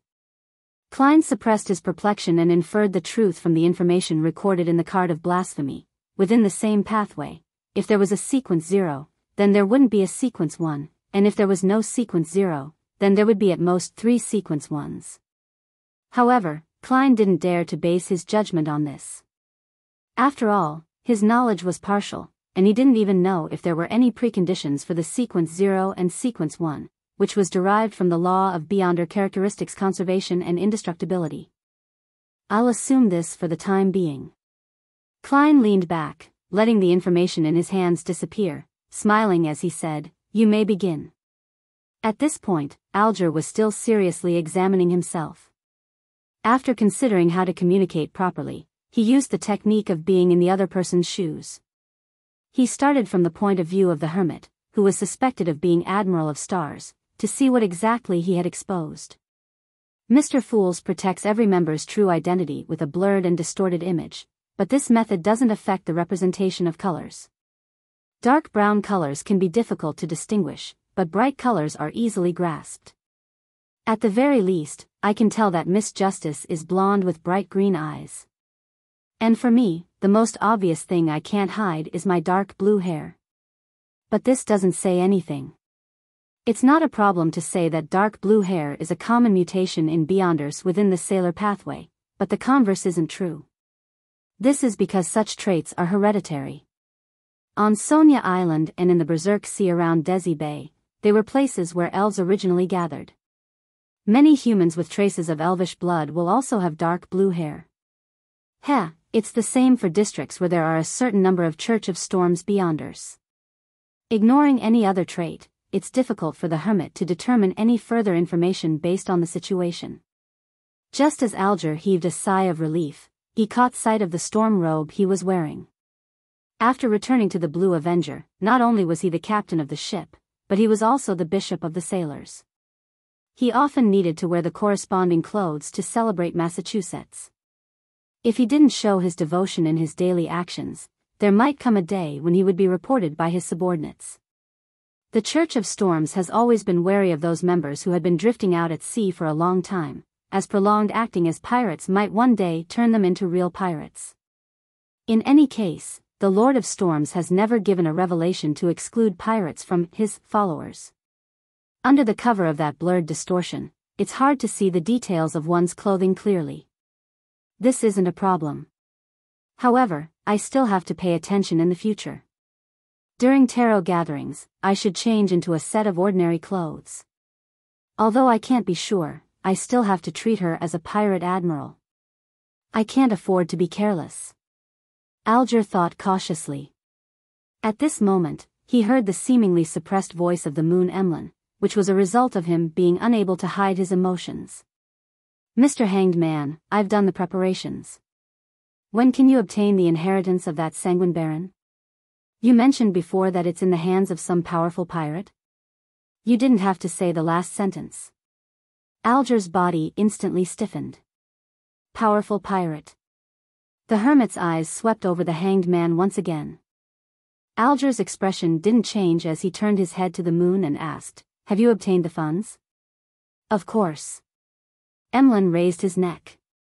He originally wanted to wait until the 3-month maturity was up before he went to the bank to withdraw the money, but he soon discovered that he was in a completely different mood after deciding to buy the Sanguine Baron's inheritance. He no longer had any qualms or hesitation. He was filled with expectation and desire, wishing that he could get his hands on it immediately. It was just like how he felt in the past when he was about to buy a beloved doll. He had held back for more than a week before finally giving up by selling the acceptance draft. Although he had lost some money, it was still acceptable. In many situations, an acceptance draft could be used as a currency. "I'll get it for you within the week." "Finally, let's confirm the price, £4,500. Is that all right?" Seeing that a deal was about to be struck, Alger didn't pursue the moon's act of exposing him. Emlyn thought about the dolls in his room, cleared his throat, and said with his eyes furtively darting around. "Can it be cheaper?" "It's not up to me to decide, but I can try to acquire it for you at a lower price. Also, don't forget my commission. Let's lower it. How about £300? Alger's tone didn't change at all. "All right." Emlyn exhaled quietly. Not a very powerful vampire, an underaged or a recently matured one. Catlia silently watched from the sidelines and made her judgment. Seeing that the deal between Mr. Hanged Man and Mr. Moon had been concluded in a few sentences, Audrey habitually felt that she should buy something. "In a week or two, I'll contact the members of the Psychology Alchemists in Eastchester County and tell them that I've become a Psychology Alchemists member. I'll exchange my contribution points for the subsequent potion formula. There's no need to make a request to purchase it here for the time being. Once I find out what ingredients are needed, I can ask for everyone's help. There's no need to buy any mystical items for now. I've already had one of them reimbursed. Being able to obtain such rare items with too great a frequency might imply many problems." Audrey's thoughts raced, and she came up with an idea. She turned halfway and looked at the gloomy man at the end of the table. "Mr. World, you mentioned that you have clues to the characteristic left behind by a psychiatrist. Have you successfully acquired it?" "I plan on buying it for Susie," she silently added in her heart. In fact, when she was considering this matter, she had another slightly mischievous idea, which was to find an excuse for Mr. Fool to turn over the Dark Emperor card which sat beside him. From her point of view, Ma'am Hermit was particularly affected by the matter regarding Roselle's diary. And from how her reaction was extraordinarily excessive before she quickly hid it, it was quite possible that she knew about the cards of blasphemy. Therefore, the moment she saw it, she would expose a lot of problems and express the truest thoughts in her heart. But she dismissed the idea in the end, not because she thought it would be bad to sound out Ma'am Hermit, but that this was a way of showing responsibility to both herself and the Tarot Club, and that she shouldn't make decisions for Mr. Fool. If he wanted Ma'am Hermit to recognize the card of blasphemy, he definitely would have flipped it open himself. If he didn't want to do so, then any attempts would be against his will. Audrey nodded solemnly but almost imperceptibly. At this moment, the world replied hoarsely, "If you're certain that you want it, then I will give it to you as soon as possible. The price is £1,800. Normally, it would be more appropriate to charge £1,200 to £1,500 for a psychiatrist's Beyonder characteristic, but Klein had raised the premium slightly to see how much Miss Justice could pay. All right, Audrey agreed with a light tone. She had paid off the money owed to Viscount Glaint. She had received many gifts for having reached adulthood after returning to her family's fief. It was a time when her finances were in a rather good condition. She had even arranged for the money to be returned to Mr. Fool's blessed next month. In the future, her monthly income would be above £3,000, and a substantial portion of her normal expenses wasn't going to be borne by her, due to the love of her parents and the results of her previous meritorious exploits. While the two were discussing, the Hanged Man was somewhat surprised. The world had just sold the faceless Beyonder characteristic the previous time, and he had recently acquired Steele Mavadi's Beyonder characteristic. Yet, he appeared to have a psychiatrist characteristic in his collection, and all of this happened in less than a month. On second thought, Alger quickly came to an understanding. The world represented a group of blessed of Mr. Fool. That might be the harvest from the other blessed. As he imagined this, the world, who was Klein, was in a state of shock towards Miss Justice's opulence. He had thought that Miss Justice, who had just spent £5,500 on a mystical item, wouldn't be as well off as before. It was just like last year, so he had reserved space for her to haggle. Who knew that she would still agree to the deal without hesitation? Has she dug up a gold mine? Klein couldn't help but silently lampoon. Seeing that they had finished their discussion, Derek hurriedly raised his hand, having learned from Miss Justice. Which one of you has the fruit of the Radiant Spirit Pact tree? He had rather successfully collected the other ingredients of the Solar High Priest potion. Just as Catlia had initially figured out that Miss Justice was a yet-to-advance psychiatrist, she heard this request. After a few seconds of silence, she said, "I do." "What can you provide in exchange?" After observing for a long time, she decided to intervene in a small transaction to gain a deeper understanding of how the Tarot Club operated. I can use the history of the City of Silver or the history of dragons, elves, and other dark creatures to barter," Derek said sincerely. "Ma'am Hermit, this is a list of commonly seen monsters around the City of Silver. You can choose any ingredients you need from it." How honest. Klein almost looked up at the dome of the magnificent palace. What is he talking about? Catlia frowned slightly, momentarily failing to understand a single word from the sun. Chapter 569, A Straw Will Show Which Way the Wind Blows. After a brief moment of consideration, the hermit Catlia made the choice that benefited her the most. She said without betraying her emotions, "I'll make a decision after seeing what the commonly seen monsters are around the City of Silver." Another person who gains something without risking anything of her own. Are the people who spend too much time at sea good at fleecing others? Or is little son in such a state that makes it impossible to resist fleecing him? Klein instinctively excluded himself from the group of seafarers. All right. Under Justice and Company's scrutiny, Derek didn't hesitate to agree to Ma'am Hermit's request. He recalled the content and conjured it, recording the most commonly seen monsters around the City of Silver into a list. However, it wasn't as detailed as before, and there were quite a few missing. After all, the Sun Pathway's improvement in regards to his memory was rather limited. A few days had passed. Katlia received the piece of information and read through it in a serious manner. The more she scanned through it, the more alarmed she became. This was because the types of monsters had far exceeded her expectations by nearly 100 times. Most of the names used were ancient names. If not for her being a Moses ascetic order member who had been pursued by knowledge, and having reached sequence 5, making her experienced and knowledgeable, there was no way she could have known what these names would really be referring to. But even so, there were still a few monsters she had never heard of. They were like shadows who would never reveal themselves in dreams or imaginations, forever lurking in the depths of the darkness. Where exactly is the City of Silver? Why are there so many monsters? 10 seconds later, Katlia raised her head without a change in expression. She said with a staid tone, "Use the history of your City of Silver in exchange." "All right." Derek's eyes lit up as he seemed to see hope in advancing. He soon conjured the historical materials of the City of Silver with the help of Mr. Fool.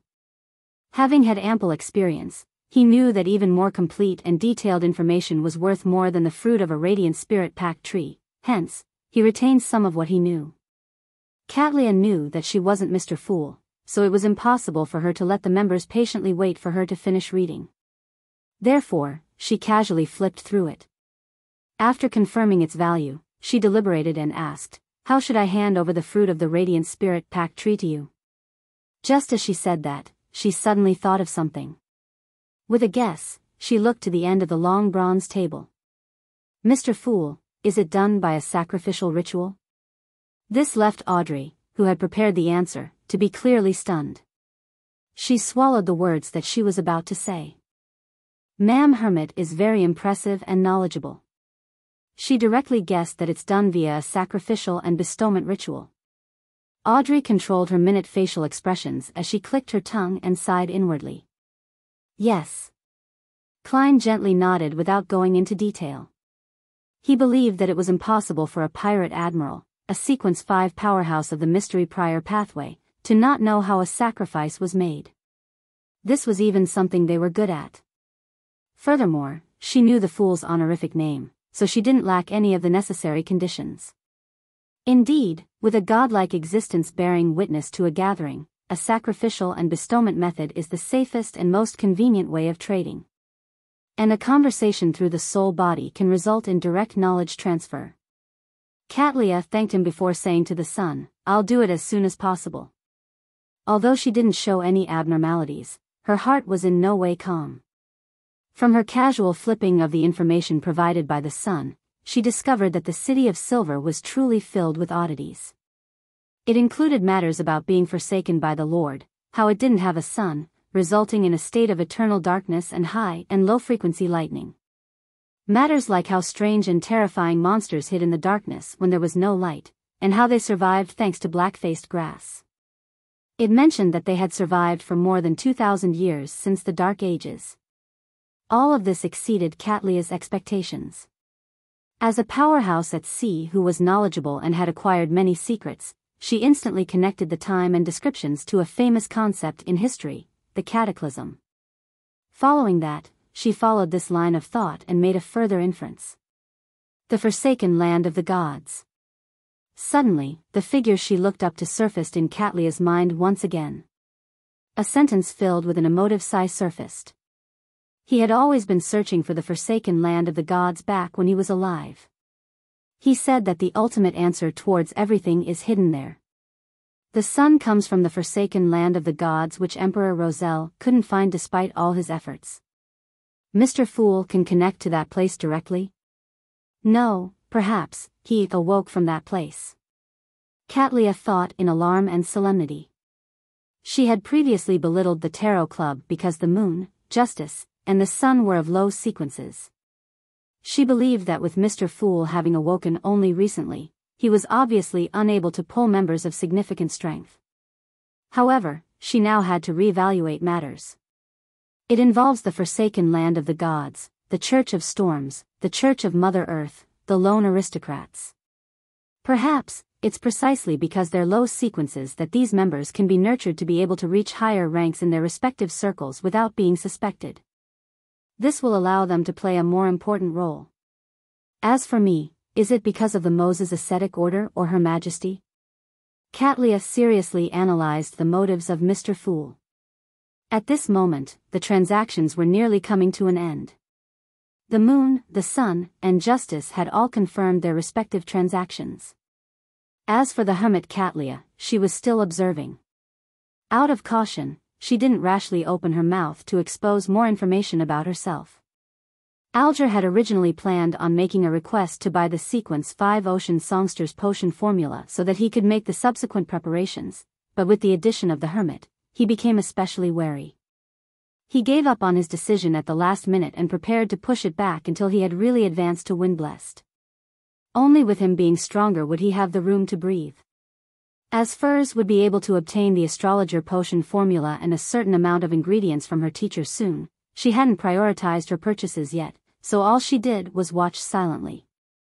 She actually curbed her desire to buy a mystical item to make up for her relatively showy trickmaster powers that were lacking in strength, as well as how her apprentice powers were only good for passing through walls and opening doors.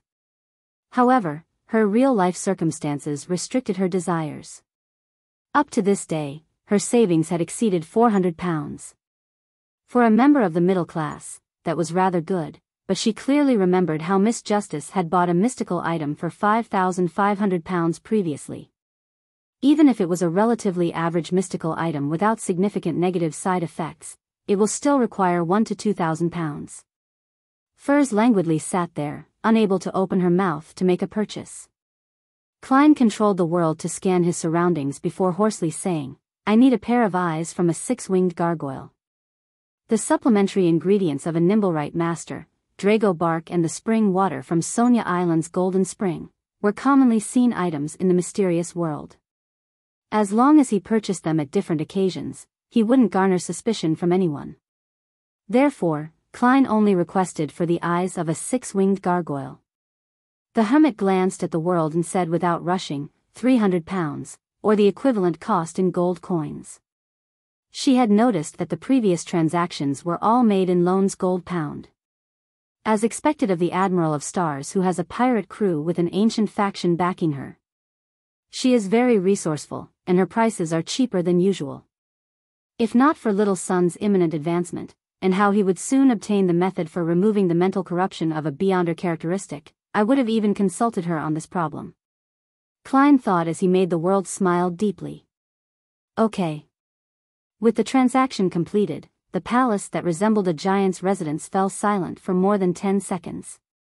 Without Mr. Fool's reminder, Justice, the Sun, and company knew that they had entered the free exchange segment. The hanged man Alger deliberately looked at Miss Justice and Miss Magician without looking at Ma'am Hermit. Something major recently happened in the Rorstad archipelago. He didn't plan on divulging the world's involvement since it was very likely that Mr. Fool was in possession of the sea god's identity. If he were to rashly confirm this matter, it might spoil Mr. Fool's plans and throw himself into danger. He planned on using a normal tone to mention the happenings on the surface while emphasizing the Moses Ascetic Order member, archaeologist and adventurer, Letitia. He planned on using this to sound out the hermit to figure out if she was Admiral of Stars, Katlia. This was because this pirate admiral was rumored to also be a member of the Moses Ascetic Order. What happened? Justice asked with piqued interest. Alger said calmly, a disguised archaeologist, Letitia, discovered an ancient elvish ruin in Simim Island and took out an item from it. This pushed the deity the locals believed in, sea god Calvetua, to be on the brink of collapse.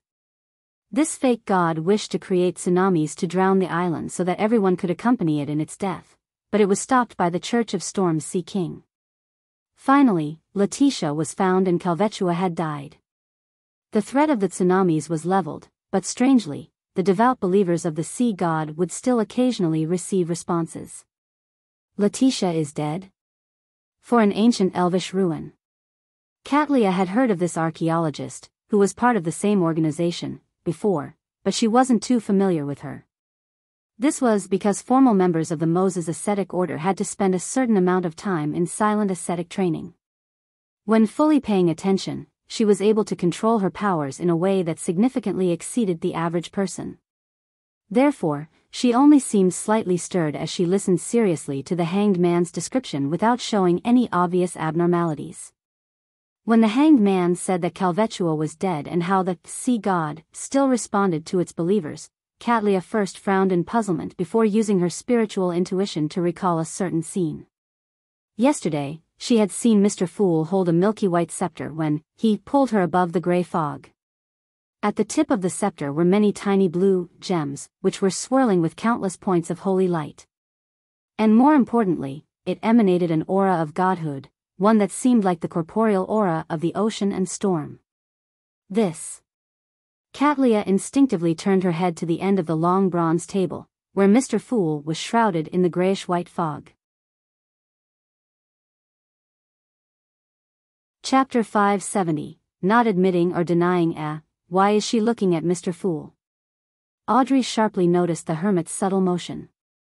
This left her somewhat suspicious. From her point of view, this was an atypical response. Mr. Hanged Man was clearly mentioning something that had little to do with everyone. He was talking about the so-called sea god Calvetua's ability to occasionally reply to its believers despite its apparent death, so why would Ma'am Hermit look towards Mr. Fool? Calvetua's death. Occasionally replying to its believers. Ma'am Hermit is looking at Mr. Fool. Could it be? Audrey's eyes lit up as she came to a conclusion. Could it be that Mr. Fool is the one replying to Calvetua's believers? Ma'am Hermit knows about this, so? As thoughts whizzed through her mind, Audrey had turned her body halfway to look expectantly at Mr. Fool, who was seated leisurely at the end of the long bronze table. Meanwhile, Alger was also surprised and alarmed about the hermit's unexpected reaction. I was only trying to sound her out about what connection she has with the Moses Ascetic Order member, Letitia. Why would she suddenly turn to look at Mr. Fool? Could it be that she knows that the current sea god is a manifestation of Mr. Fool? Her reaction implies this is highly likely. Before she was recruited into the Tarot Club, did she have a lot of secret exchanges with Mr. Fool, and was already secretly working for him? The more Alger thought, the more he paid attention to the hermit. Then, he subconsciously joined her in looking towards Mr. Fool, who was shrouded in the grayish-white fog. He, the hermit, and Justice turned around at different times, but their nearly unanimous actions made the magician Furs and company notice something amiss. Why are they looking at Mr. Fool? Does sea god Calvetua's death have to do with Mr. Fool? Believing they were smart, Furs and Emlyn began guessing at the reason as they cast their gaze to the end of the long bronze table. Derek didn't know who sea god Calvetua was, nor did he understand what it meant for it to respond to its believers even after its death. However, since everyone was looking at Mr. Fool, he naturally looked over as well. The world was late by a second, as though he was deliberating over something. He first scanned the hanged man, making him shudder in fear. Then, he changed the direction of his gaze. At this point, Klein had already come to realize which detail Ma'am Hermit had used to guess that he was the one replying to sea god Calvetua's believers in its stead. He was still stumped over what stance to use. Should I pretend that it's a trivial matter and that I didn't take it to heart, but since you mentioned it, I'll just admit it in passing? Or should I take the stance that since I'm a god, there's no need for me to explain myself to you, so there's no need for me to admit or deny anything? Klein recalled the fool's persona and quickly made a decision. The choice was to neither admit or deny anything, so as to prevent him from losing his standing as a god. However, he would add a single sentence on a particular point, making those who had failed to guess it become more puzzled, while the suspicious ones would be enlightened but would still be left shrouded in confusion as they realized, deep down, how unfathomable Mr. Fool was. With this in mind, Klein, who had leaned back, chuckled. He said leisurely and indifferently, Calvetua became a demigod by relying on a relic left behind by Calamity Kohinum. So they're consulting Mr. Fool about the situation with the sea god. But that doesn't convince me. It feels like there's a deeper truth hidden behind this matter. Could it be? No way, right? Furs frowned as she began coming up with all sorts of thoughts. As expected, Katlia believed Mr. Fool was giving a straightforward answer while also informing them of some secrets. That demigod scepter is Calvetua's characteristic or Calamity Kohainam's relic, or is it something that covers both definitions? Who is Calamity Kohainam? The name sounds elvish. Yes, the hanged man mentioned that Letitia found an ancient elven ruin. It's the residence of a high elf? How did Mr. Fool get that scepter? Did he rely on the hanged man or someone else? No, it doesn't seem like the hanged man, otherwise, he wouldn't have proactively mentioned this matter. What motive does Mr. Fool have behind responding to the sea god's believers? Is this required for his awakening, something that can truly affect reality? The more Catlia thought, the more she found Mr. Fool unfathomable. It was just like how his body was being concealed by the thick gray fog. The clearer she could see him, the more puzzled, horrified, and apprehensive she became. This might be a tussle between gods. Catlia sighed inwardly as the emotions got the better of her. I guessed right. Alger finally verified that the present sea god was a manifestation of the fool. His worries and indecision from before were instantly rewarded. On certain occasions, as a fake sea god believer, I can openly pray.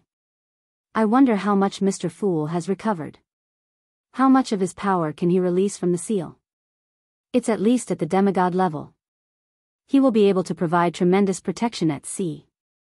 The hermit's unsurprised reaction implies that she had long interacted with Mr. Fool and had learned of certain things ahead of time. This implies that her sequence isn't low. She might really be a powerhouse at the pirate admiral level. This is both good and bad news for me. The good news is that I have an additional powerful faction at sea supporting me. At times, we can tacitly cooperate and complete matters that were previously deemed unimaginable. The bad news is that a lot of my news and resource channels will be overshadowed by hers.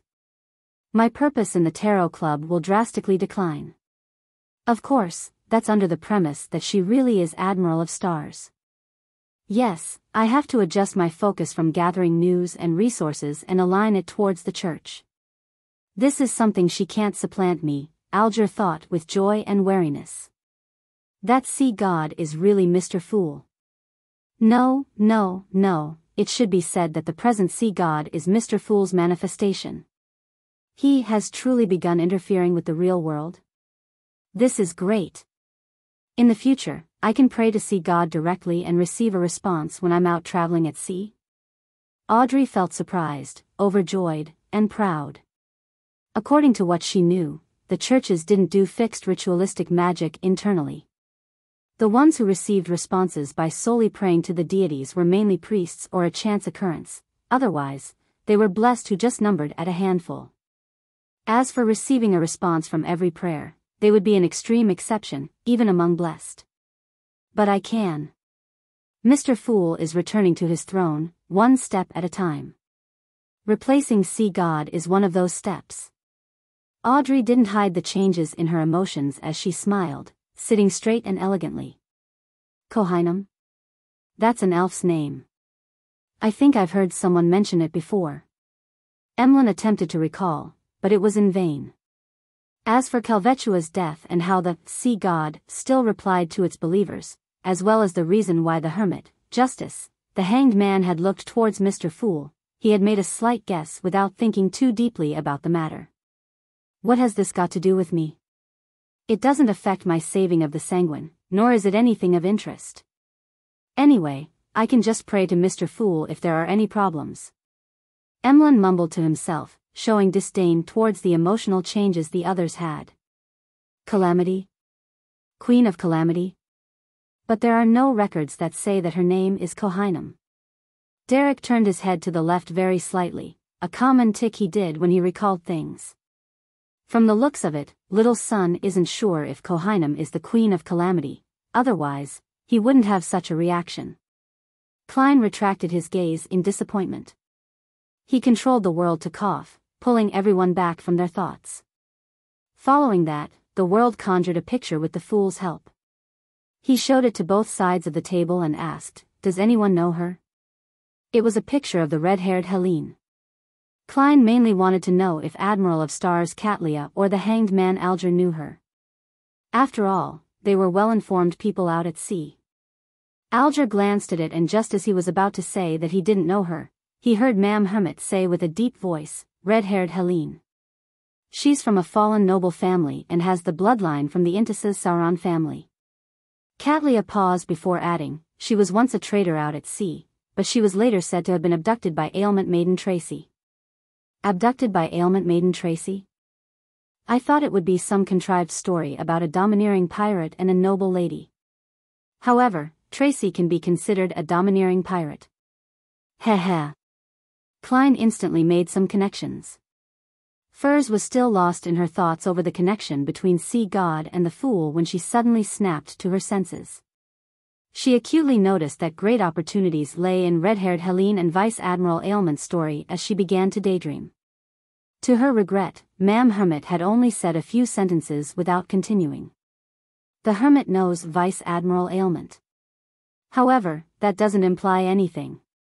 Beyonders of a certain sequence or knowledgeable people will know who the 7 pirate admirals are. Their bounty posters are everywhere. The Hermit is rather aware of matters over at Intis. This is something that can be determined for now. The Hanged Man wasn't interested in red-haired Helene, only the Hermit's real identity. With red-haired Helene's matter coming to a close, Audrey began considering if she should consult the others about the Mind Dragon. Unlike before, there was now the addition of Ma'am Hermit, who was of unknown character and dubious allegiances. This left her hesitant. After a brief deliberation, she said, "I recently sought out the traces of a Mind Dragon and went to a place which has the tradition of worshipping dragons." She had concealed the exact location as the details might implicate her.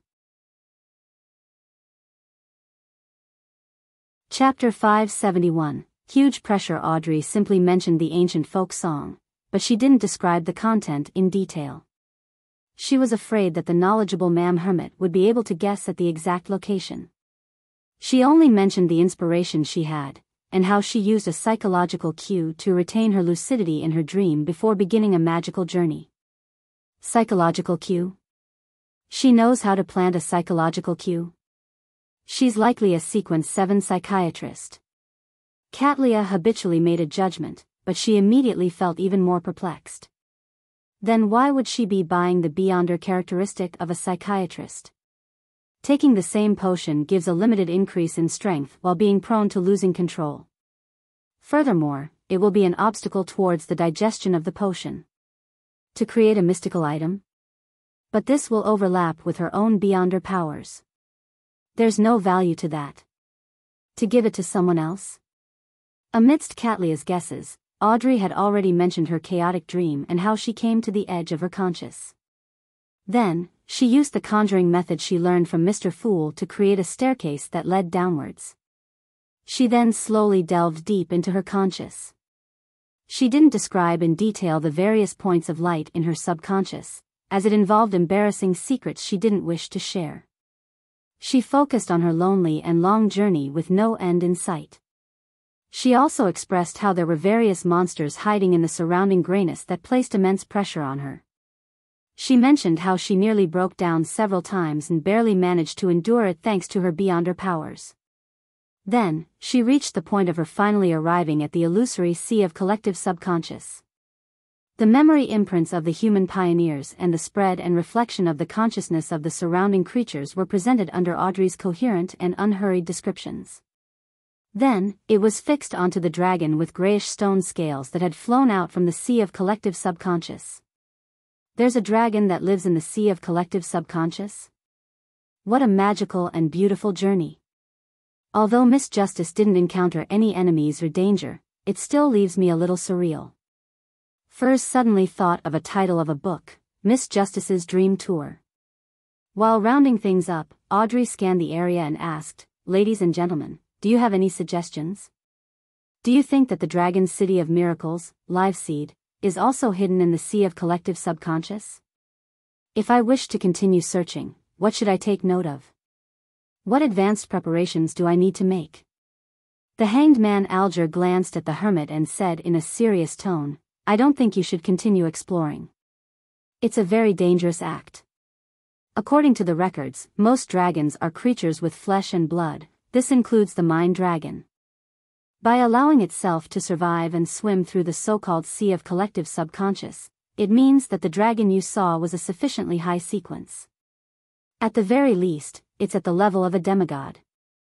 Before you reach sequence 5, it's best that you don't consider this. Katlia nodded and said, there are many other dangerous things in the sea of collective subconscious, the accumulated maleficent thoughts of humanity, the desires that can corrupt soul bodies, the terrifying memories since ancient times that resemble storms and waves at sea. All of these will deal severe psychological harm to you.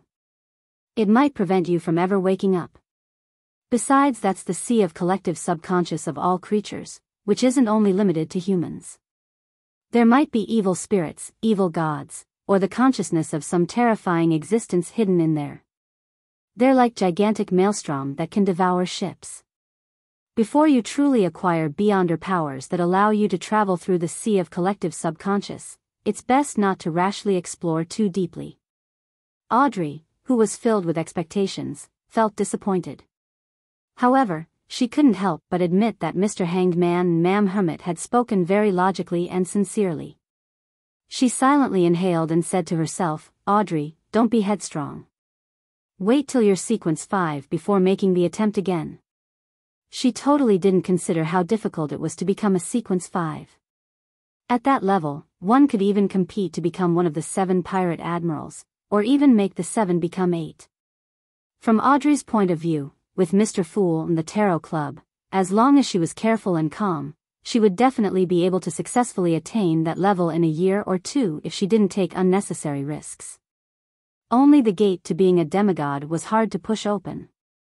Ma'am Hermit knows a lot and is very knowledgeable. Audrey clung onto the last sliver of hope and looked towards Mr. Fool at the end of the table, hoping that this godlike existence would provide a suggestion that was different from Mr. Hanged Man or Ma'am Hermit. Don't look at me. I have no idea. Klein tried his best not to blink. His understanding of the conscious, subconscious, and the collective subconscious was still stuck at a theoretical level that Spirit Medium Daily had described. He didn't understand anything more. Despite having his dreams intruded frequently, he had never thought of exploring the world outside the dream despite retaining his lucidity. Therefore, how was he to provide any suggestions to Miss Justice? In fact, he had a natural idea regarding this. However, he wasn't sure if it would work without having done any verification. In the past, even if he lacked the confidence, he could vaguely make a comment, but now, with Admiral of Stars Katlia sitting at the side, watching, it only made it easier for him to make mistakes the more he spoke. The less he spoke, the fewer mistakes he would commit. And there was no chance of making mistakes by keeping silent. What a pressure-inducing new member. Klein sighed inwardly. He didn't say a word and maintained his faint smile. If not for him being above the gray fog and how he existed in the form of a spirit body, he suspected that such highly difficult acting would make the muscles around his eyes spasm. Mr. Fool doesn't have any suggestions. Audrey retracted her gaze in depression. She stopped fantasizing about exploring the sea of collective subconscious so soon. At this moment, the Moon Emlyn, who was already turning impatient, cleared his throat. I've seriously researched the history handed down by us Sanguine. He really is a vampire. Nurturing vampires and pulling vampires into the church is really a tradition of the Church of Mother Earth. Katlia nodded as she looked like she was listening seriously. Meanwhile, she felt that some of her conclusions needed adjustments.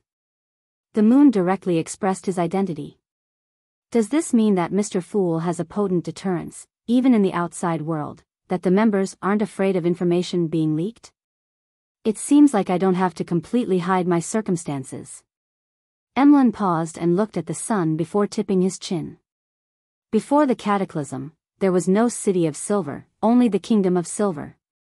If it were anyone else who had thrown such doubt on him, Derek would have hastened to retort, expressing the fact that the people of the City of Silver were descendants of the Kingdom of Silver and that he hadn't lied. However, after glancing at Mr. Moon and sensing his smugness, Derek turned his head to the side, feeling that an explanation was beneath him. Why must I let an arrogant vampire who doesn't acknowledge the City of Silver's history believe me? he thought silently to himself. From his reaction, Emlyn could tell that the City of Silver was indeed related to the Kingdom of Silver. He sked and said, the faith of the Kingdom of Silver wasn't originally Giant King Ormer, but his queen, Omabella. Omabella? Derek turned his head and blurted out, our City of Silver has no records of this matter, nor are there any records of a queen named Omabella. Emlyn chuckled and spread out his hands. That's why, there's nothing wrong with me saying that your City of Silver's history is flawed and incomplete, right? Clearly, there are mistakes in your records of sanguine history. You took such a roundabout way to prove this. Should I say that a vampire like you has clear logic, or that you're someone who bears grudges? Klein held back his laughter and stopped himself from sizing up Emlyn White. The moon and the sun's debate benefited him greatly, allowing him to know that the giant queen, the goddess of harvest, was named Omabella. The sun Derek was just about to give a retort to Mr. Moon when he heard Ma'am Hermit speak. Omabella is the goddess of harvest from the second epoch. She's also the queen of the giant king's court. Legend has it that she perished at the end of the second epoch, but it's impossible to verify since no one has seen her corpse or relics. The goddess of harvest is really named Omabella. Derek was stunned. He wished to retort, but he was unable to say a word as this matter proved that the history of the City of Silver had several holes. He instantly felt somewhat aggrieved. When Emlyn saw this, he felt good. Pleasure rose from the depths of his heart. After another round of exchanges, the tarot gathering came to an end. Klein smiled and said, everyone, we shall meet next week. By your will. Audrey immediately got up to bow. The others weren't any slower, including the hermit Catlia. Upon returning to reality, Admiral of Stars Catlia looked at the shattered celestial globe on her desk. She then seriously recalled what had happened at the gathering. A few details made her believe that the Tarot Club involved itself in many matters that made it nothing to scoff at. And hidden deep in the gray fog was Mr. Fool. Like the world, who was hidden behind thick shadows, he was unreadable and unfathomable. It was unknown what he was planning. After more than 10 seconds of silence, Catlia retrieved a pen and some paper and wrote while deliberating, someone has been deliberately collecting the Emperor's diary pages. She didn't dare to expose any information that involved the Tarot Club, as she was afraid of being punished by Mr. Fool. All she could do was give a heads up on things that could be discovered under ordinary circumstances. After she was done writing and folding the letter, she took out a golden, exquisite harmonica she carried with her. Putting it to her lips, she blew it.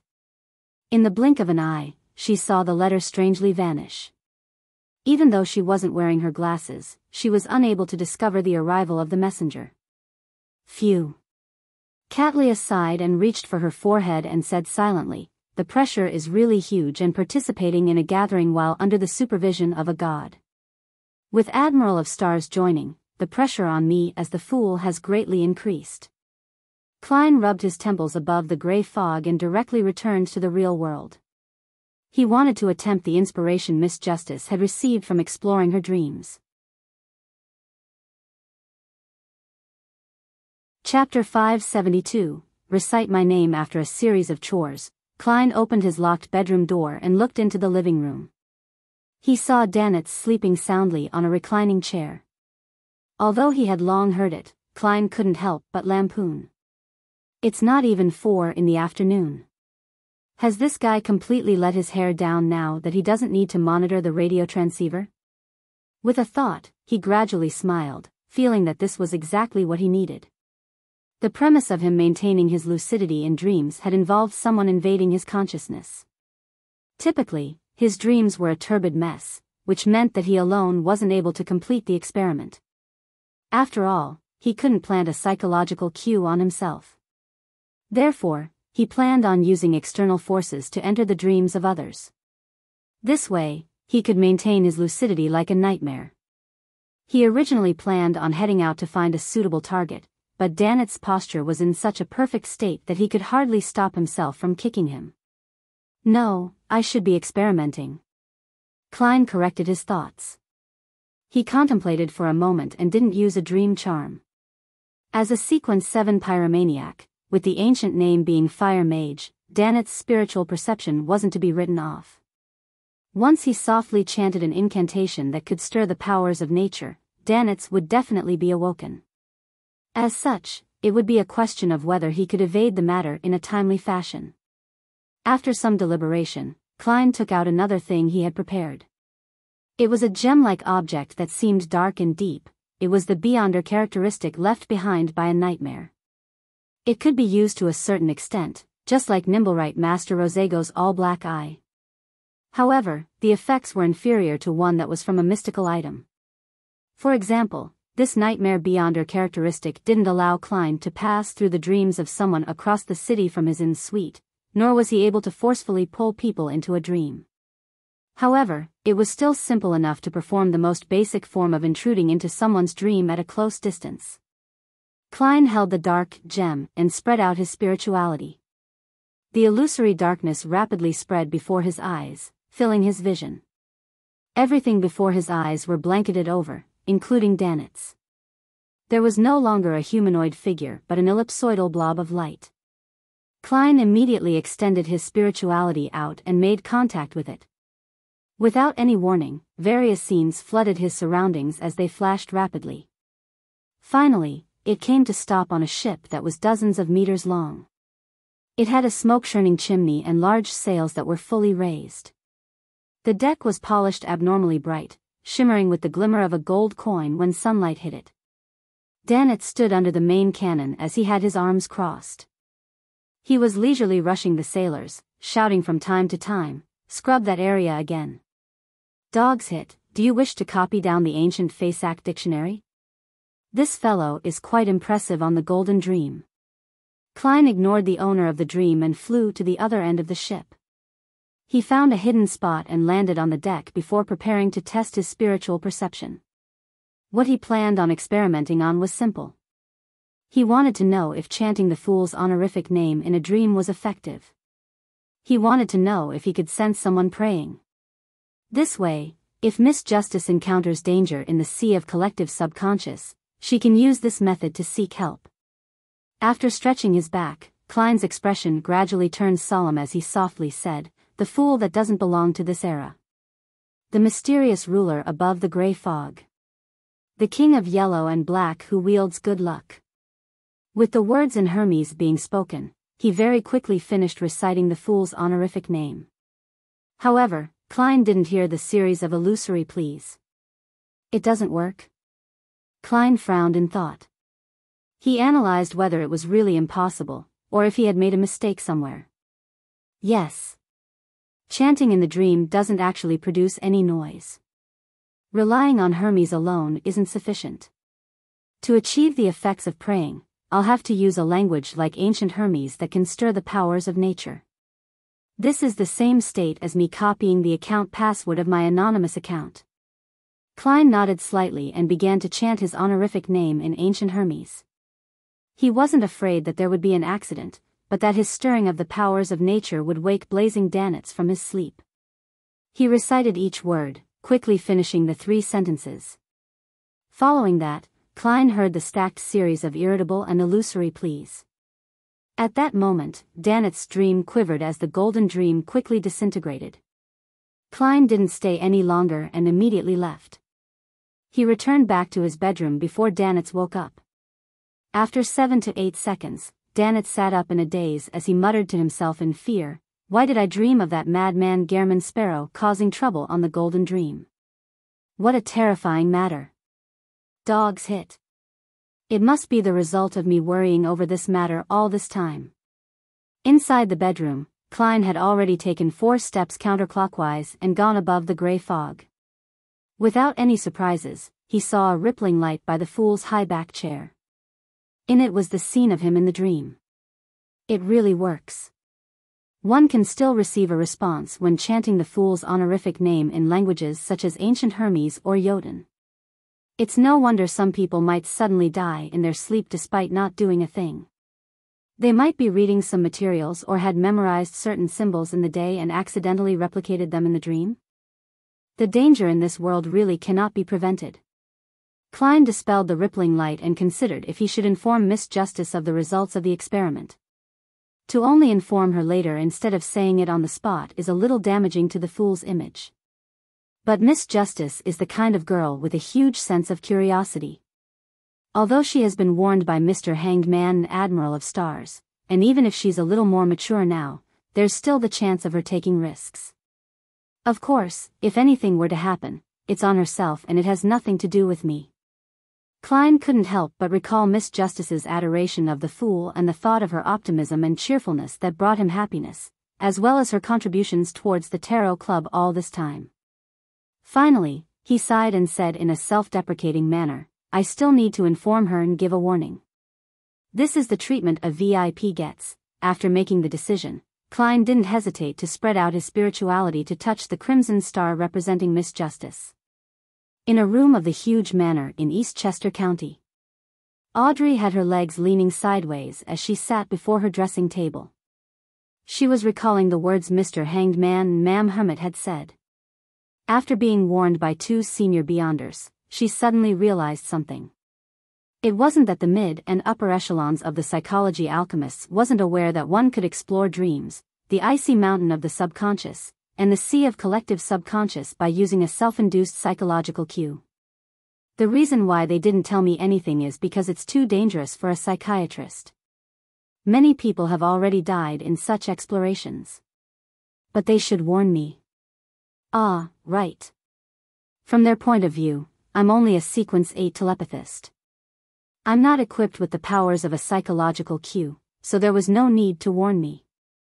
Audrey finally understood the perplexing matter.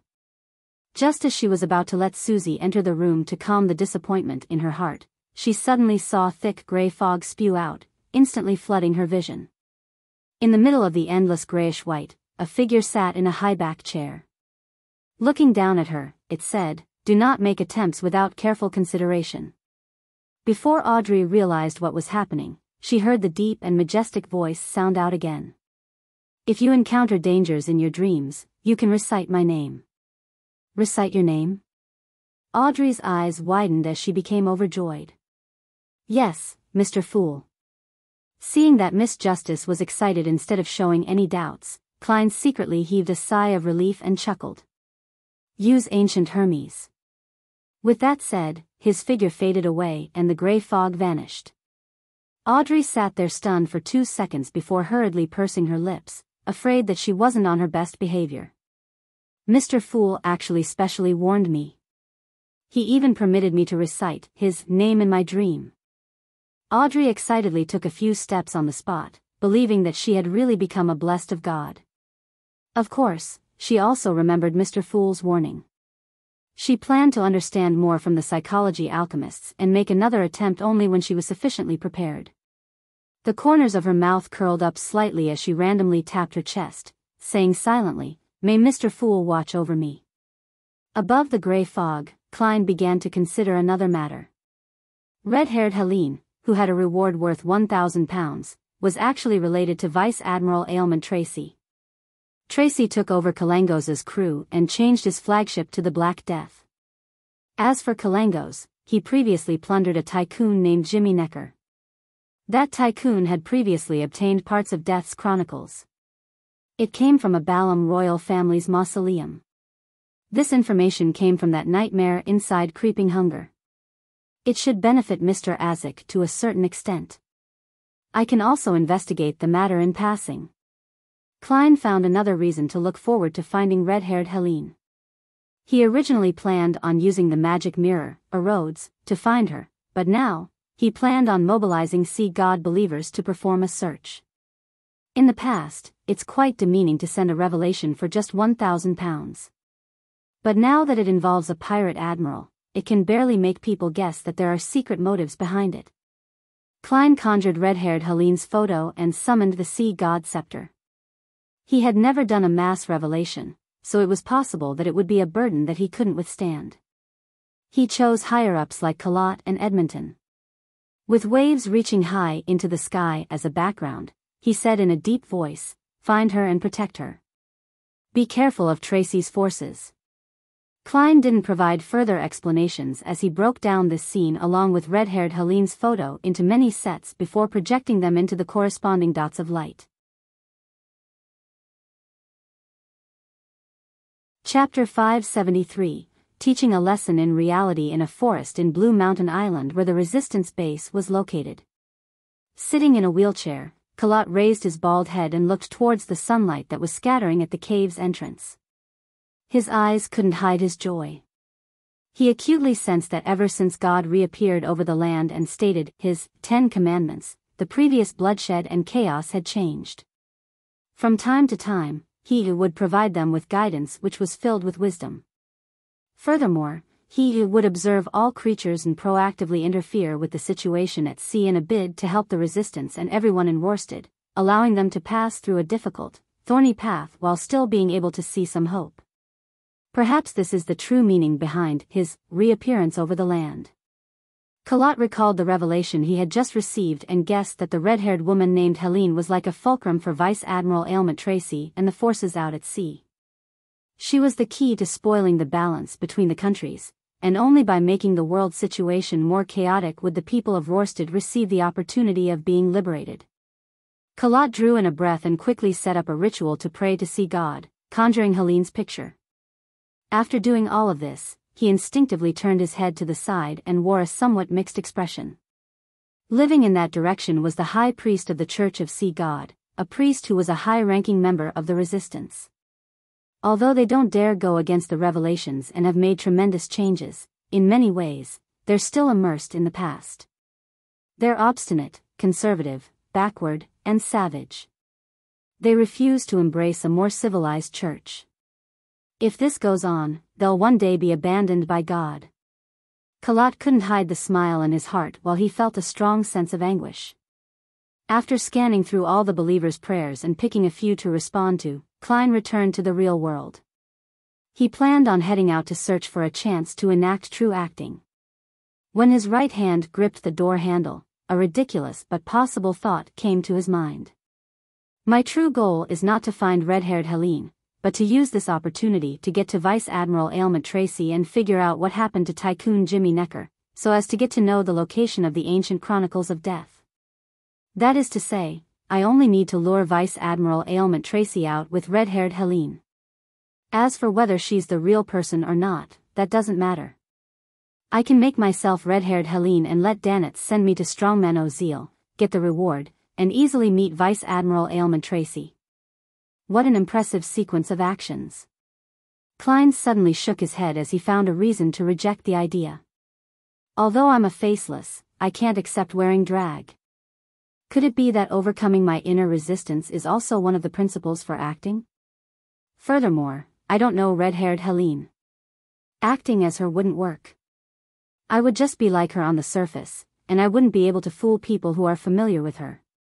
That way, I won't be able to meet Vice Admiral Ailment Tracy. Yes. The person searching for red-haired Helene might not be Tracy, but an enemy of hers. I don't know Vice Admiral Ailment Tracy's background. Rashly doing such an act would result in immeasurable danger.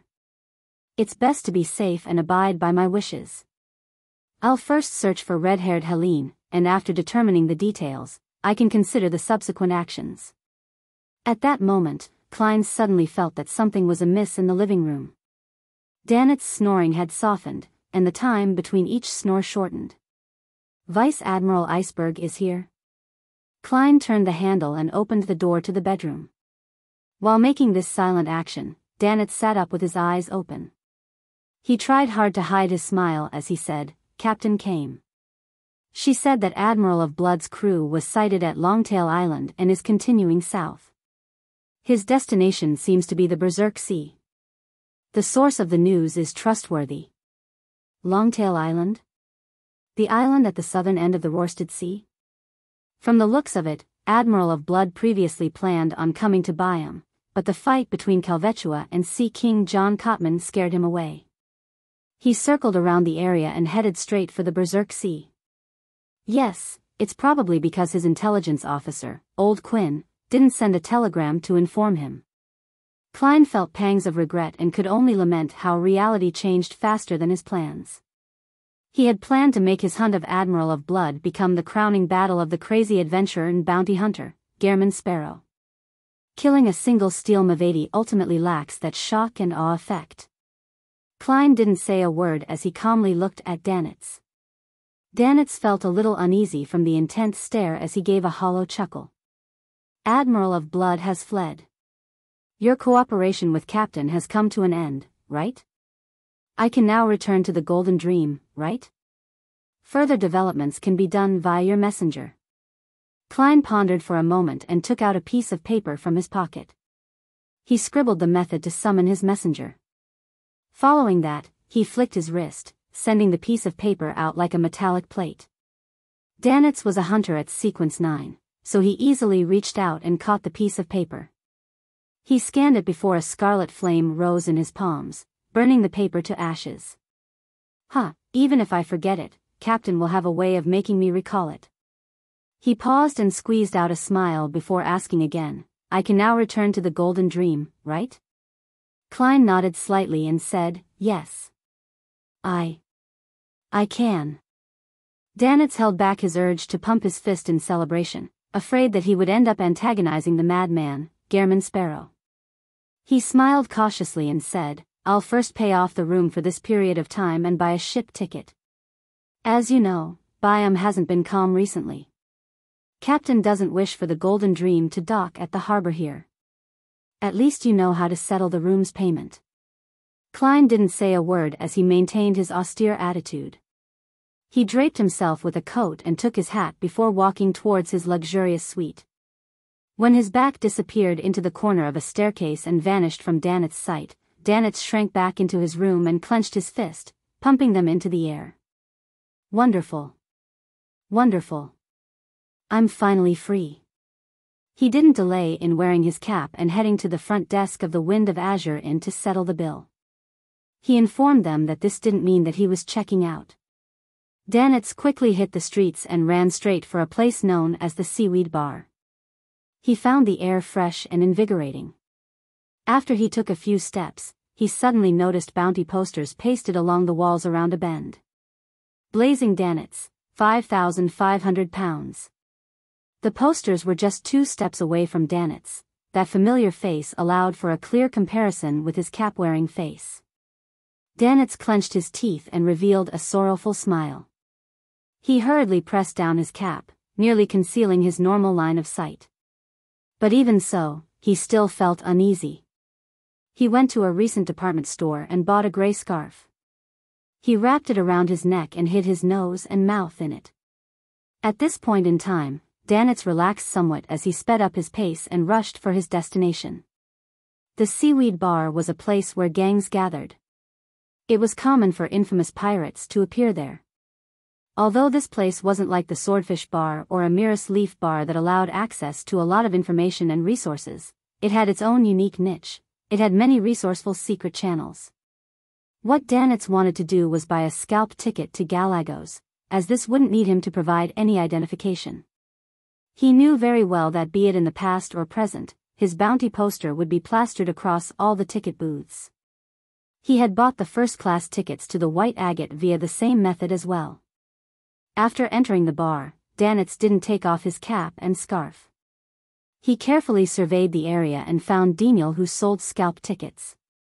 He didn't directly approach him and instead retracted his gaze from the thin and somewhat swarthy man who was in his 30s. He began searching for someone unfamiliar.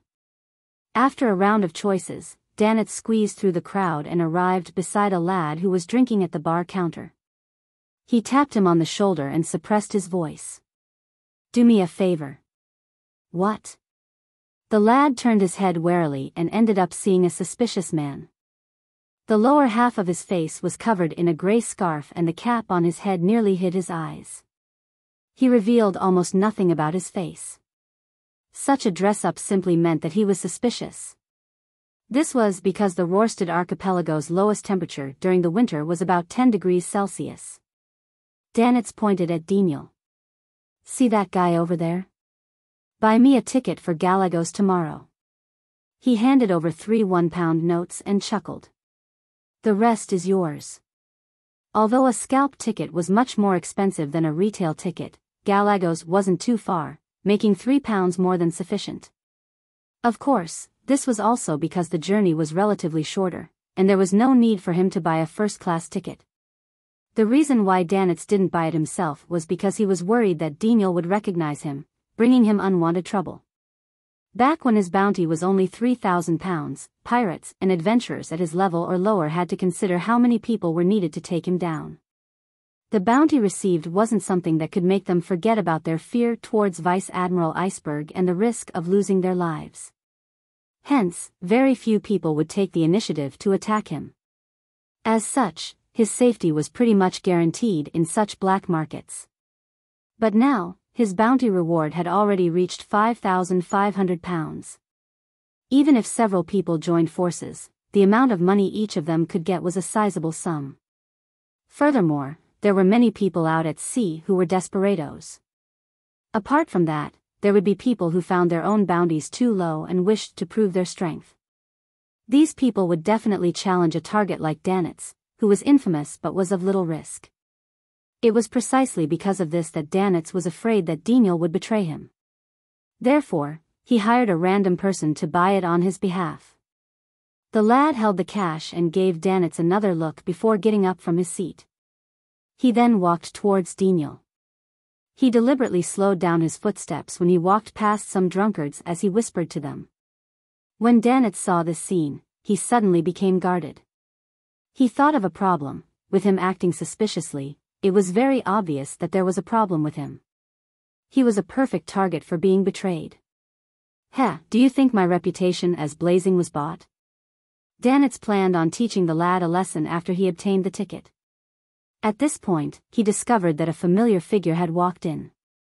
He was an infamous pirate, Blue Eyes Meath, with a bounty of £2,800. And this pirate clearly knew this group of people were planning to betray him. Blue Eyes Meath still has a few rather powerful subordinates. Danitz didn't hesitate to get up and head for the bar's back door.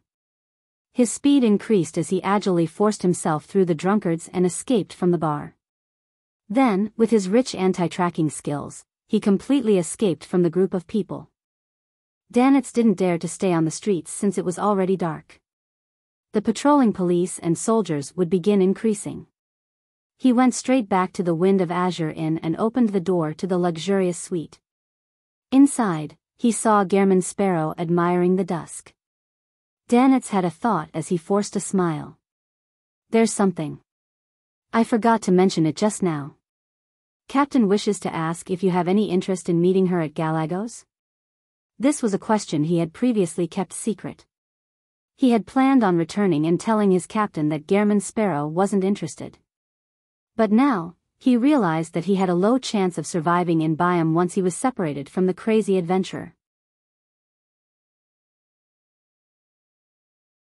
Chapter 574, Fail to Accomplish. Head to Galagos to meet Vice Admiral Iceberg. Edwina Edwards. Klein was taken aback, nearly frowning in the process. This wasn't something he considered unacceptable, but instead a chance for him to use this face-to-face meeting to ask about matters with trite details that were cumbersome to pen down. It was possible for him to be inspired and gain information for his subsequent advancement and high-sequence potion formulas. One more friend, one more channel. Klein silently muttered this sentence before taking out a heavy gold coin. He divined if there was any danger in front of blazing Danitz. The shiny gold coin flipped into the air and tumbled down into Klein's palm, tails facing up. This implied a negative response, which meant that there wasn't much danger meeting Vice Admiral Iceberg Edwina in Galagos. Klein shifted his gaze upwards at Danitz and calmly said, "Okay. On the captain's behalf, I thank you for accepting the invitation." Danitz heaved a sigh of relief and beamed, his brows easing. Klein took a look at the wall clock and said, "I'll first head to the washroom." "Head to the washroom? You mean you plan on heading out later to buy a ticket for me?" Danitz's gaze followed Gehrman Sparrow's body as he sharply read in between the lines. After using spirit dowsing to confirm things above the gray fog, Klein washed his hands and left the washroom and said to Danitz, "Let's go." "Me?" Danitz pointed at himself. Klein put on his coat and nodded. "There's no need to, right? You can directly find Eland and get him to help us buy 2 tickets. In this rare occasion, Danitz sincerely provided a suggestion. Klein coldly swept his glance across him and didn't say a word. He wore his hat and went out the door. Danitz trembled and swallowed his second suggestion of buying fake identification documents and use Gehrman Sparrow's ability to change appearances to buy 2 tickets via official channels. He wrapped the scarf around him once again and pressed down on his cap before quickly following Gehrman Sparrow. After nearly 20 minutes, Klein pointed ahead where there was a noisy commotion. Is it there? That was the seaweed bar where Danitz had failed to accomplish the purchase of scalp tickets. Yes, Danitz never expected them to circle over and was momentarily stunned. Along the way, he had roughly described his early experience, therefore, he wasn't sure why Gehrman Sparrow would return here. Amid his thought, he suddenly had a guess as he blurted, "Are you going to seek revenge for me? This fellow might be crazy, but he's quite nice to his friends." His act of venturing out into Bansi Harbor for Eland and the others is an example. Danitz couldn't help but reflect on the matter. Klein shot him a glance and didn't say a word. He widened his strides and walked into the seaweed bar. "There's really no need," Danitz followed behind as he weakly persuaded him. To him, if he wasn't afraid of escalating the matter, he would have baked those bunch of backstabbing bastards in cement and sank them to the bottom of the sea. The bar was noisy and lively, with local music reverberating through it, bringing about a trance-like feeling. Danitz seriously surveyed the area in an attempt to find the bunch of backstabbers, as well as the infamous pirate, Blue Eyes Meath. "That's Daniel," Danitz casually introduced the black market merchant. "What a pity that this place is just too chaotic. I've no idea if that group of people are still around," he thought with some regret. Klein traced his gaze and touched creeping hunger with his right hand. He turned his head and looked at Danitz, saying with his usual expression, "Take off your scarf." His tone was akin to instructing Danitz to buy a glass of beer. Ah. Danitz was left stunned on the spot as he wondered if he had heard wrong. Klein widened the ends of his mouth and said, "Take off your scarf. Do not make me repeat thrice." "Why?" Danitz choked back his question under the icy cold and crazy stare. He blankly removed his scarf in puzzlement, and he had a baffling feeling that the people around him were sizing him up and also recognizing him as the great pirate worth 5,500 pounds, Blazing Danitz. Klein maintained his smile that concealed madness and continued instructing, "Take off your cap. Go over and buy a ticket." In an instant, Danitz felt as though he had been struck by lightning. He nearly leaped up. "I'll be recognized," under Gehrman Sparrow's stare, his voice became softer and softer. At this point in time, he had already understood what Gehrman Sparrow was up to. "He wishes to use my worth as 5,500 pounds as bait to fish out those greedy pirates and powerhouses behind those gangs. Dogs hit. To think I thought he was nice to his friends a moment ago. No, why would I even consider him my friend? This son of a bitch." Danitz kept cursing inwardly with vulgarities. He couldn't put up any resistance since he knew how crazy Gehrman Sparrow was. This was a madman who was even thinking of hunting a pirate admiral. Danitz revealed a twisted smile. As he slowly turned his head back, he took off his cap and slowly walked towards Daniel. Around him, gazes swept past him and paused for 2 seconds before they were retracted. As the drunkards moved away from him like the receding tide, they opened a wide path for him as though the ocean was split. Upon seeing their reaction, Danitz was surprised at this turn of events despite his horror and concerns. This is the might of a great pirate? This is what it feels like to be the center of attention? Damn it, I heard someone say my name. Someone is whispering Blazing. Danitz knew he had been recognized. As he walked forward anxiously, he hung his hands down and prepared to do battle. Among the crowd, Blue Eyes Meath blurted out, "Danitz? Blazing Danitz." His subordinates exchanged looks and said excitedly, "Boss, it's really Blazing Danitz. 5,500 pounds. Shall we attack?" Meath narrowed his azure blue eyes and raised his left arm, slapping the back of his subordinate's head. "You stupid ass. If Blazing Danitz were a stupid ass like you, he would have been killed numerous times. He dared to appear here because he's not afraid of being attacked. He has a powerhouse hiding behind him." Meath suddenly felt horrified as he looked around. He suspected that Vice Admiral Iceberg Edwina Edwards had secretly arrived in the city of generosity, Biyao. Through the gaps in between the crowd, he saw a young gentleman in a black double-breasted frock coat. He wore a half-top hat and had black hair and brown eyes. He looked thin, but he had an angled face.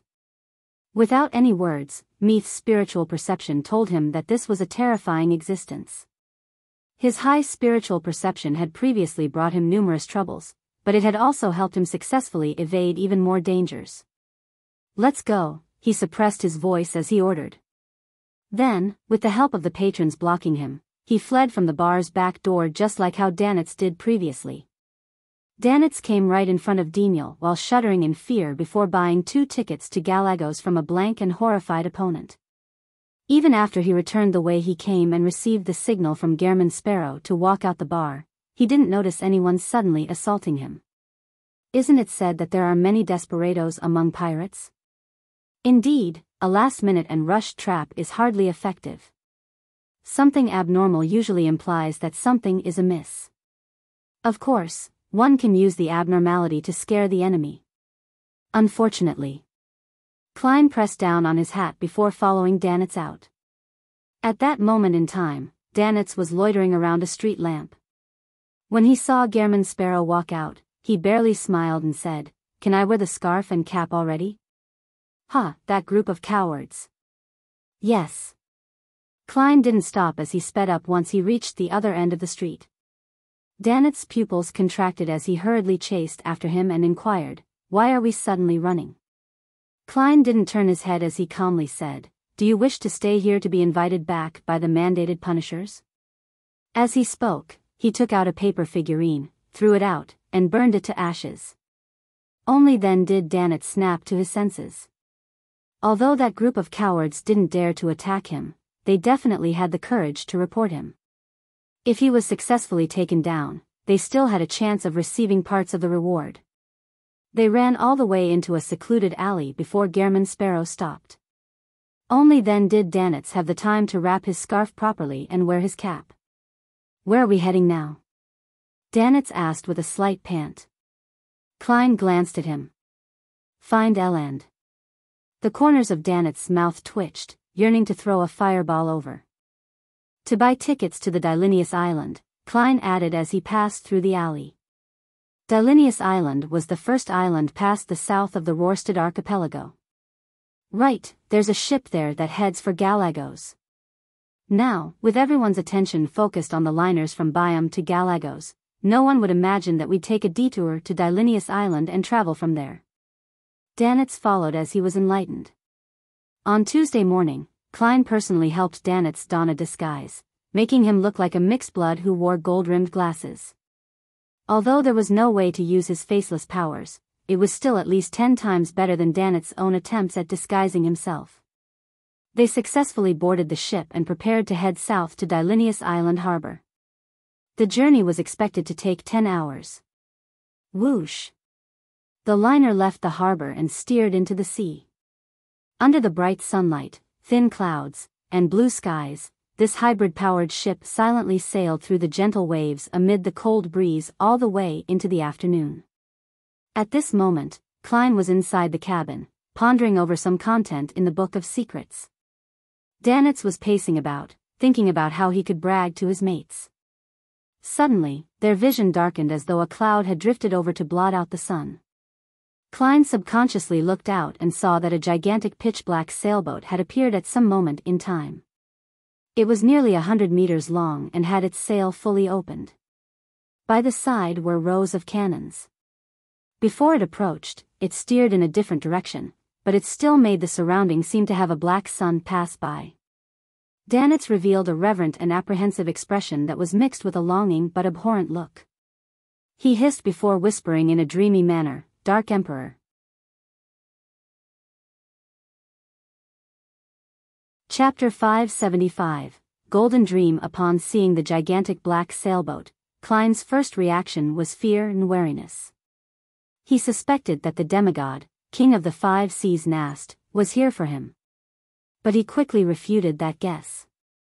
This was because, apart from using the Dark Emperor card in the spirit world, he had nearly never made the card of blasphemy appear in the real world ever since he came out to sea. There were only 2 or 3 times when they appeared due to a summoning before it quickly entered the spirit world. With the Grey Fog's screening abilities and the card of blasphemy's anti-divination and anti-prophecy traits, it's impossible for Nast to lock onto me. Klein calmed down as he got up to walk towards the window. Together with Danitz, he looked at the Dark Emperor, which defied sailboat logic. The gigantic ship slowly approached in the massive shadows as the scene on the deck became increasingly clear. The sailors were either washing the deck or bragging on the shipboard. None of them had drawn their cutlasses or guns. There was no sign of them planning to plunder the ship. Near the cabin, there was a modeled stone chair that was 2 to 3 meters high. On it sat a colossal man that was comparable to a giant. Before he could take in Nast's appearance, Danitz couldn't help but lower his head as his body became numb and trembled, to the point of prostrating himself. Klein also sensed the inexplicable sense of might and awe. He didn't forcibly resist it to keep his head up and continue looking at Nast. This had a high chance of attracting his attention, bringing him unwanted trouble. As a person with many secrets, he had to bow his head when required. Klein retracted his gaze as he admired the rugs on the deck. After an unknown period of time, he saw the sunlight illuminate the area again as the shadow vanished. He looked up and could no longer see the gigantic pitch-black sailboat. The wind and seas were calm, and the skies were clear. Why would he suddenly be here? Wasn't it said that he was still at the Fog Sea recently? Danitz frowned as he muttered to himself in puzzlement. That Dark Emperor can cruise through the spirit world, so it's very normal for it to come all the way from the Fog Sea in a span of a few days. This is also probably one of the reasons why Nast is the greatest of the 4 kings. Klein thought to himself. He believed that Nast was lured by the Dark Emperor card, but it was likely that Nast could only determine a vague area. Klein retracted his gaze and sat back down as though nothing had happened. The straight-line distance between Biyao and Dylinius wasn't great, but a sufficiently safe sea route was filled with twists and turns, so it took the liner until sunset before it reached the dock. After that, Klein changed his appearance and used a fake identity to buy 2 early tickets and set off before it got dark. They arrived at Gargas at dawn. Danitz didn't enter the city and instead brought Klein on a detour to a private harbor. They then took a simple fishing boat and set off to sea. After nearly 2 hours, Klein saw a sailboat which was dozens of meters long. It was clean and produced a golden luster from the sunlight reflected on it. Compared to similar sailboats, it appeared extremely special. Along the central axis was the main cannon, which was stacked with symbols and patterns. Faint but pure light swirled around it. That's the cannon of purification. It can only be used 10 times before 6 priests of light are needed to hold a ritual. They will pray to the corresponding deity to fill it up with spirituality, Danitz introduced smugly. A gigantic version of a charm? After a certain period of time, it will likely automatically lose its spirituality. Backing Vice Admiral Iceberg is the Church of the Eternal Blazing Sun? Or one that can nurture priests of light? Klein's remained stoic as he mumbled inwardly. Back when he first saw the golden dream in Danitz's dream, he wasn't too surprised by the main cannon. After all, dreams didn't need to adhere to logic. Perhaps Danitz had seen an ironclad warship and its main cannon had left a deep impression on him, causing him to reproduce it in his dream. To Klein's surprise, the Golden Dream really had something that required extremely copious amounts of knowledge in mysticism. It wasn't something an ordinary faction could produce. Soon, the Golden Dream dispatched a dinghy and quickly steered towards the fishing boat. Danitz spread his hands open before clenching them tightly. He then jumped down and landed in the dinghy without causing it to shake. He whistled and struck palms with the pirate who was steering. He found the former feeling of ruling over the ocean again. However, this excitement didn't last long as the dinghy behind him suddenly dipped a little. One more person had joined them. I forgot about that madman. Danitz wiped away his smile and sat down. Klein observed the pirates and pressed down his hat. He sat down calmly without a word. Before long, he landed on the deck of the Golden Dream and saw Vice Admiral Iceberg Edwina Edward standing in silence. This pirate admiral was nearly identical to how she looked and they met in the dream. There weren't any changes to her hair or looks. She now wore dark trousers with a pair of leather boots instead of wearing a dress. She also had a valiant bearing to her wisdom and beauty. She's more like a pirate this time than a teacher. Klein nodded gently and smiled politely. Good morning, ma'am, Captain. Good morning, Mr. Gehrman, Edwina replied with a smile. She turned around and walked to a spot where fishing nets were being hung out to dry. She signaled the pirates to walk away and get busy with their own work. Fishing nets. As expected of a pirate crew, that's more like treasure hunters. This is in preparation to improve their meals? Klein followed in silence. Danitz very naturally found a few of his companions he was most familiar with to have drinks and to brag to. Of course, he didn't let down his guard. From time to time, he would glance over, afraid that his captain would end up exchanging blows with Gehrman Sparrow. He was ready to get his companions to join the brawl at any moment. This time, Klein didn't wait for Edwina to explain why she had invited him. After 2 seconds of silence, he asked, "What do you know of Tracy?" He planned on asking all his questions before listening to Edwina's motives. He wanted to prevent himself from being embarrassed to ask further after rejecting a request he couldn't agree to. Tracy? Edwina's eyes quivered a little. She's a demoness, a sequence 5 demoness of affliction. Demoness? Klein nearly lost it. He felt that his fate seemed to be intertwined with demonesses. First, it was witch Trissy, and then there was demoness of pleasure Madame Sharon, and then there was demoness of pleasure Trissy Cheek, and a high-ranking demoness he only heard the voice of. Now, there was another demoness of affliction, Tracy. Edwina didn't sense the upheavals he was going through and continued, "She's different from the typical demoness. She has her own ideals and pursuits. She's quite an oddity in the demoness sect.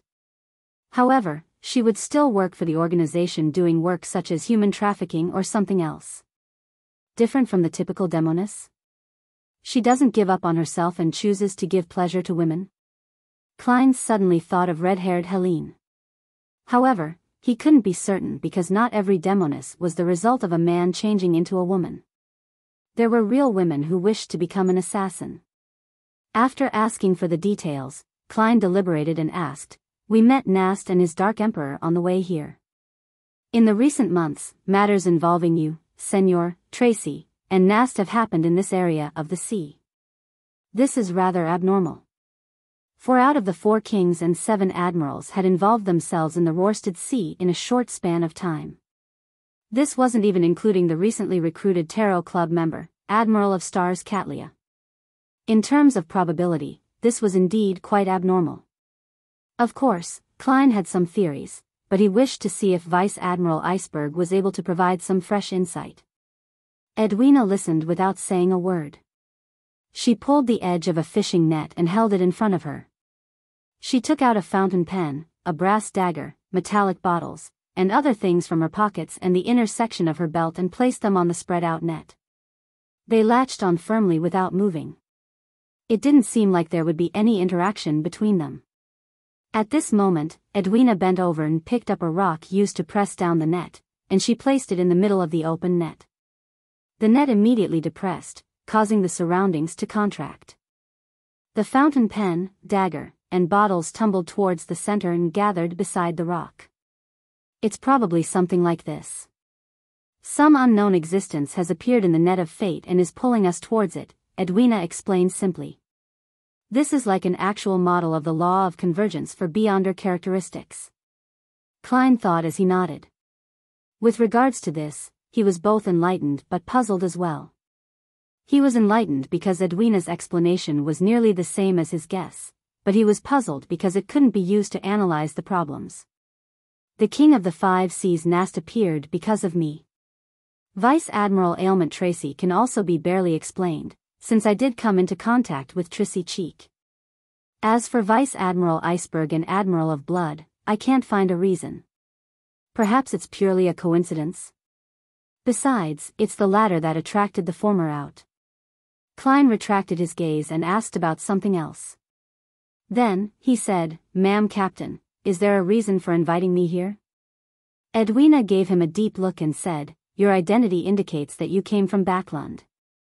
According to what I know, this identity isn't authentic enough. There's no powerful bounty hunter named Gehrman Sparrow from there.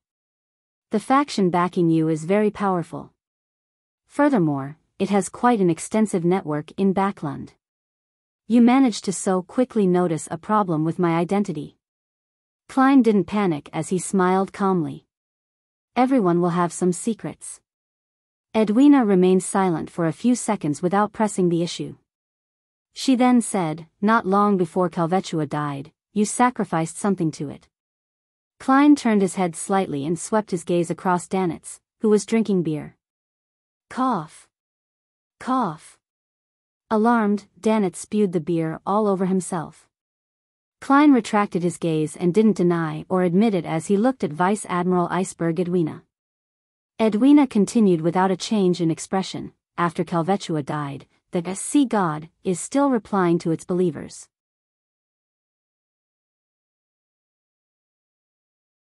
Chapter 576, Vice Admiral Iceberg's collector's room. Is she suspecting something? Klein looked straight into Edwina's eyes without moving them away. Nor did his eyes blink or dodge. After knowing that Danitz had divulged his sacrificial ritual to Calvetua before it died, Klein had the necessary preparations. If he wasn't standing on the shipboard and was instead sitting on a soda, then he definitely would have crossed his right leg and leaned back to give a calm and composed answer. He smiled as he raised his left hand. He introduced with a calm tone, "This glove of mine is called Creeping Hunger."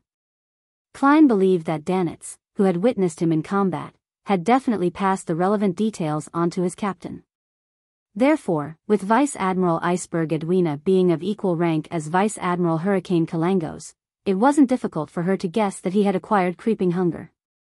In that case, taking the initiative to divulge it gave him a psychological advantage rather than being exposed by her. And for him to suddenly mention it gave it a double meaning. First, he was hinting to her that he had an organization backing him, one that could kill Vice Admiral Hurricane and orchestrate Calvetua's death and reply to its believers in its stead.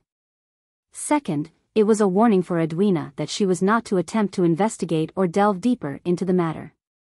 Otherwise, the instantaneous death of Vice Admiral Hurricane awaited her. At this moment in time, Klein continued maintaining Gehrman Sparrow's persona. He didn't directly threaten her or refuse to admit it. Instead, he provided a calm answer that hid madness within it. Edwina Edwards nodded slightly and suddenly changed topics. "I plan on providing a certain amount of assistance to the resistance in the Rorstad archipelago, mainly in food and fabric." Assistance? Her backing faction is against loan, or it just wants to make things difficult for the Church of Storms? Klein wiped his smile and calmly replied, "This has nothing to do with me. Don't expect me to trip up," he said silently to himself. Edwina turned her head and raised her arm to point to blazing Danitz, who was drinking while secretly stealing glances. "I will entrust him to handle it, including contacting the resistance and confirming the time. We'll arrange for a private harbor, and I wish you can provide sufficient help." Pfft. Danitz spewed out a golden waterfall from his mouth. Ha. Pfft. Bam. Bam. Bam. The two pirates sitting beside him laughed as they bent their backs and struck the deck, spewing out the beer that they had just drunk. One of them had dark skin like he was covered in a layer of metal skin. His waist was rather thick, and although he wasn't fat, he had no curvature to speak of. Edwina retracted her gaze and added in an unhurried manner before Klein could speak, "You're an adventurer. I believe you won't decline a job that pays well. You really have found me an excellent excuse." Klein smiled in response. Of course. He didn't ask how much the payment was, while Edwina seemed to forget mentioning it. This intelligent and beautiful pirate admiral gloomily said, "Senor got someone to pass me the news that he's willing to buy the Key of the Giants, which I previously discovered, for £5,000. It was the item proclaimed to be Death's Key. It was a gigantic black iron key that nearly made Danitz lose his life in Biyao. Klein suspected that it didn't originate from the Dark Second Epoch, but it was something that was connected to the Giant King's court. She's hinting at me to offer a price? Klein was first taken aback before he came to a realization. He couldn't help but inwardly mumble, £5,000? I don't even know if the key is of any use, or if it really involves the Giant King's court. If it doesn't have anything to do with it, can I return it for a refund? Besides, there's no prior information about it. Even if I take it above the grey fog to divine it, I wouldn't receive any effective revelations. Yes, a simple inference is that if it doesn't involve the Giant King's court but some other treasure that I have no idea about, then it would be useless if I buy it. The only benefit is that it will disrupt Admiral of Blood's plans. It harms him without benefiting me. If it involves the Giant King's court, Admiral of Blood is unlikely to find the target location even if he bought it, as it's located in the forsaken land of the gods. Besides, I plan to hunt him. When the time comes, I can obtain the key without spending any money. It's equivalent to having him buy it for me and watch over it for some time. Although such thoughts are very idealistic, it's not impossible. Klein pondered for a few seconds and said, it might be hiding a huge secret. He deliberately mentioned this to make Vice Admiral Iceberg unwilling to sell the gigantic black iron key to Admiral of Blood Senior. It was to prevent the latter from rapidly strengthening himself after obtaining the treasure and step into the demigod realm. That would bring a considerable calamity upon Klein. Edwina listened silently and didn't continue on the topic. She turned her body halfway around and pointed at the cabin's entrance. Breakfast has been prepared for you. Thank you. Klein took off his hat and bowed. As he followed Vice Admiral Iceberg into the cabin, he quickly recalled the conversation they just had and sought out the true motive behind Edwina's invitation. From Gehrman Sparrow's identity problems, to the mystical item suspected to be creeping hunger, to the matter of the sacrifice to Kelvetua while the Dead Sea God continued responding to believers, all of these matters put together does allow one to imagine that I have a secret organization backing me, one whose motives are unknown. As for the faction that Vice Admiral Iceberg belongs to, it's very wary, guarded, and interested in this matter. Therefore, it got her to probe me in person to see if they can obtain something. They're still rather friendly at the moment. Extending their assistance to the resistance is a way to convey their intentions. It seems they're leaning towards cooperating with the organization backing me. Of course, the unknown always leaves others afraid. Without grasping the situation, the chances of Vice Admiral Iceberg and company attacking me is very, very low. If they realize that the secret organization backing me was established only about half a year ago, including the World and Miss Zio, whose connection has been established but not recruited, there aren't more than 10 people. I wonder if they will get so infuriated that they end up losing control. As his thoughts raced, Klein entered the cabin and followed a dim passageway, passing through one wooden door after another. He followed Edwina up some stairs and arrived at a brighter second level. Before entering the pirates' dining hall, they passed by a half-opened room. Klein casually glanced inside and saw a gigantic black iron key sitting on a wooden table. These items are evidence from our various treasure hunting expeditions. Most of them are mementos, while others have yet to show their value and require further study. Edwina appeared cold, but her explanations were in great detail. It had the feeling like she was afraid that he wouldn't understand her or was left puzzled. And when she mentioned the word study, her aqueous blue eyes clearly lit up a little. Evidence of the various treasure hunting expeditions? Klein couldn't help but look inside carefully. At this point, Edwina pushed open the door and walked in. She then introduced in passing, "This is a gold coin from the 4th Epoch Solomon Empire." Klein's gaze shifted over and saw a coin placed inside a frame. It was entirely dark gold in color, as though it was combined from two semicircles of different dimensions. It looked extremely asymmetrical, and there was a sharp crown engraved on its surface. It looked very similar to the crown worn on the King of the Five Seas, Nast. Edwina was like an owner who liked to flaunt her collection. She began introducing the items in the room, making Klein recall a familiar person, old Mr. Eye of Wisdom, the great detective, Isengard Stanton. In regards to the trait of flaunting collections, they're very similar. Is this a tendency of people with huge collections? Wait, Mr. Stanton had studied in Lemberg for 4 years. Vice Admiral Iceberg's description includes information that Edwina Edwards that hails from Lemberg. This. Lemberg's capital is the headquarters of the Church of the God of Knowledge and Wisdom. Mr. Stanton also admitted that he converted his faith to the God of Knowledge and Wisdom while studying abroad. Could the faction backing Vice Admiral Iceberg be them? Klein listened in thought until Edwina stopped in front of the huge iron black key. Just like he had seen in the dream, the key was about the size of a 7-string zither. An ordinary human would have to wrap their arms around it to move it. It was dull and ancient looking. The patterns on it are similar to the City of Silver style. It clearly has giant traits. Klein nodded and was just about to retract his gaze when he heard Edwina say, "You can study it." "You're letting me study it?" "You probably have no idea how many latent problems I've triggered in the past. Aren't you afraid that the golden dream will disappear once you let me study it?" Klein criticized himself in a self-deprecatory manner before reaching out his right hand to touch the black iron key that seemed to belong to a giant's. He found it ice-cold to the touch, and regardless of how much spirituality he injected into it, it was useless. "Unfortunately, I cannot bring it above the gray fog to study it." Klein retracted his right hand and shook his head indiscernibly. He shifted his gaze onto a book in goatskin placed on the same table. On the brown cover were words written in ancient Faesac, Grozel's Travels. It originates from a sunken ship.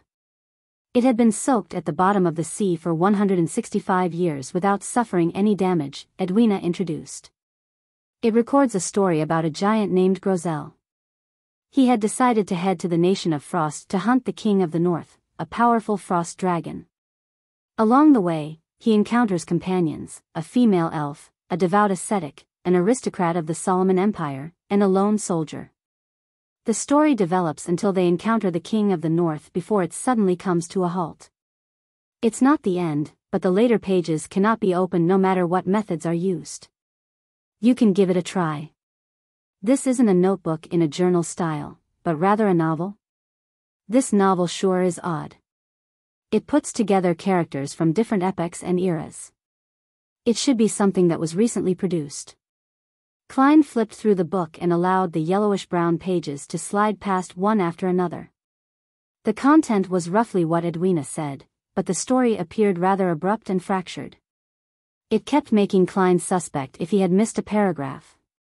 For example, the protagonists would become familiar with one another moments after encountering each other as strangers. Soon, he browsed to the last few pages and found that they were stuck together. There was no way he could pry them apart. Such effects probably can be dealt with above the gray fog. I wonder what sort of accidents might happen. Klein turned his head to look at Vice Admiral Iceberg. Edwina fell silent for a moment before saying, "If you wish to have it, I can sell it to you. I've studied it for years without gleaning anything from it. However, I have a condition." "What is it?" Klein returned with a question. Edwina pursed her lips and said, "If you figure out something, you have to tell me the result, so that I won't have to be puzzled over it. As long as you agree to this condition, I can sell it to you for cheap." Klein's interest was suddenly piqued. "How much?" £8,000, Edwina said calmly. Klein deliberately pondered as he nodded indifferently. "I'll consider it. I'll consider how to pretend that this never happened," he thought silently to himself. Chapter 577, book from more than 3,000 years ago. Vice Admiral Iceberg. Edwina didn't show any changes in her expression when she heard Gehrman Sparrow say that he needed to consider it. She nodded calmly. "No hurry. She seems to feel that I'm unable to make the decision regarding a transaction of this scale and that I need to seek advice from the secret organization backing me. Is this a problem of me not being able to make the decision? This is a problem of not having the money. Klein lampooned and closed Grozel's travels. He asked in a deep voice, "Do you know who the author is? What happened to the people who last possessed this book?" Edwina walked in front of him and reached out her right hand. She rubbed the cover with her fingertip and said, "The owners from before cannot be identified, as the sinking of the ship has resulted in the relevant information being lost to history. Similarly, we are unable to confirm who the author is." "Oh, the book doesn't include the author's name. I've used some mystical arts to study it and discovered that the goatskin was created at least 3,000 years ago, before the cataclysm. This is why I believe it's worth at least 8,000 pounds. A book from 3,000 years ago. There's a dragon, an elf, and a human ascetic, a Solomon Empire noble, and a lone soldier. These are all concepts from years later. A magical book that contains the power of prophecy? Or did someone specially use an ancient goatskin to create it? But it's meaningless to do so. It's purely a hoax." Klein deliberately curled the corners of his mouth without any intent of smiling.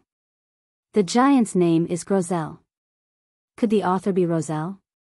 "No, Roselle's name originated from a root word in Jotun. When ancient Faesak evolved into Intis, there was a second change, making it have a different meaning." Edwina explained in detail the origins of Roselle's name. It left Klein stunned as he felt like he was back in school. He nodded gently and said in an unperturbed tone, "If it's an ancient piece of work, I'm very curious as to why a frost dragon would be named the King of the North. What sequence and pathway does it correspond to?" Edwina raised her gaze from Grozel's travels and looked at Klein. Before the appearance of the first blasphemy slate, there was no concept of sequences and pathways. Furthermore, many creatures didn't abide by such arrangements. In that epoch, chaos and mania was the basic attitude to everything.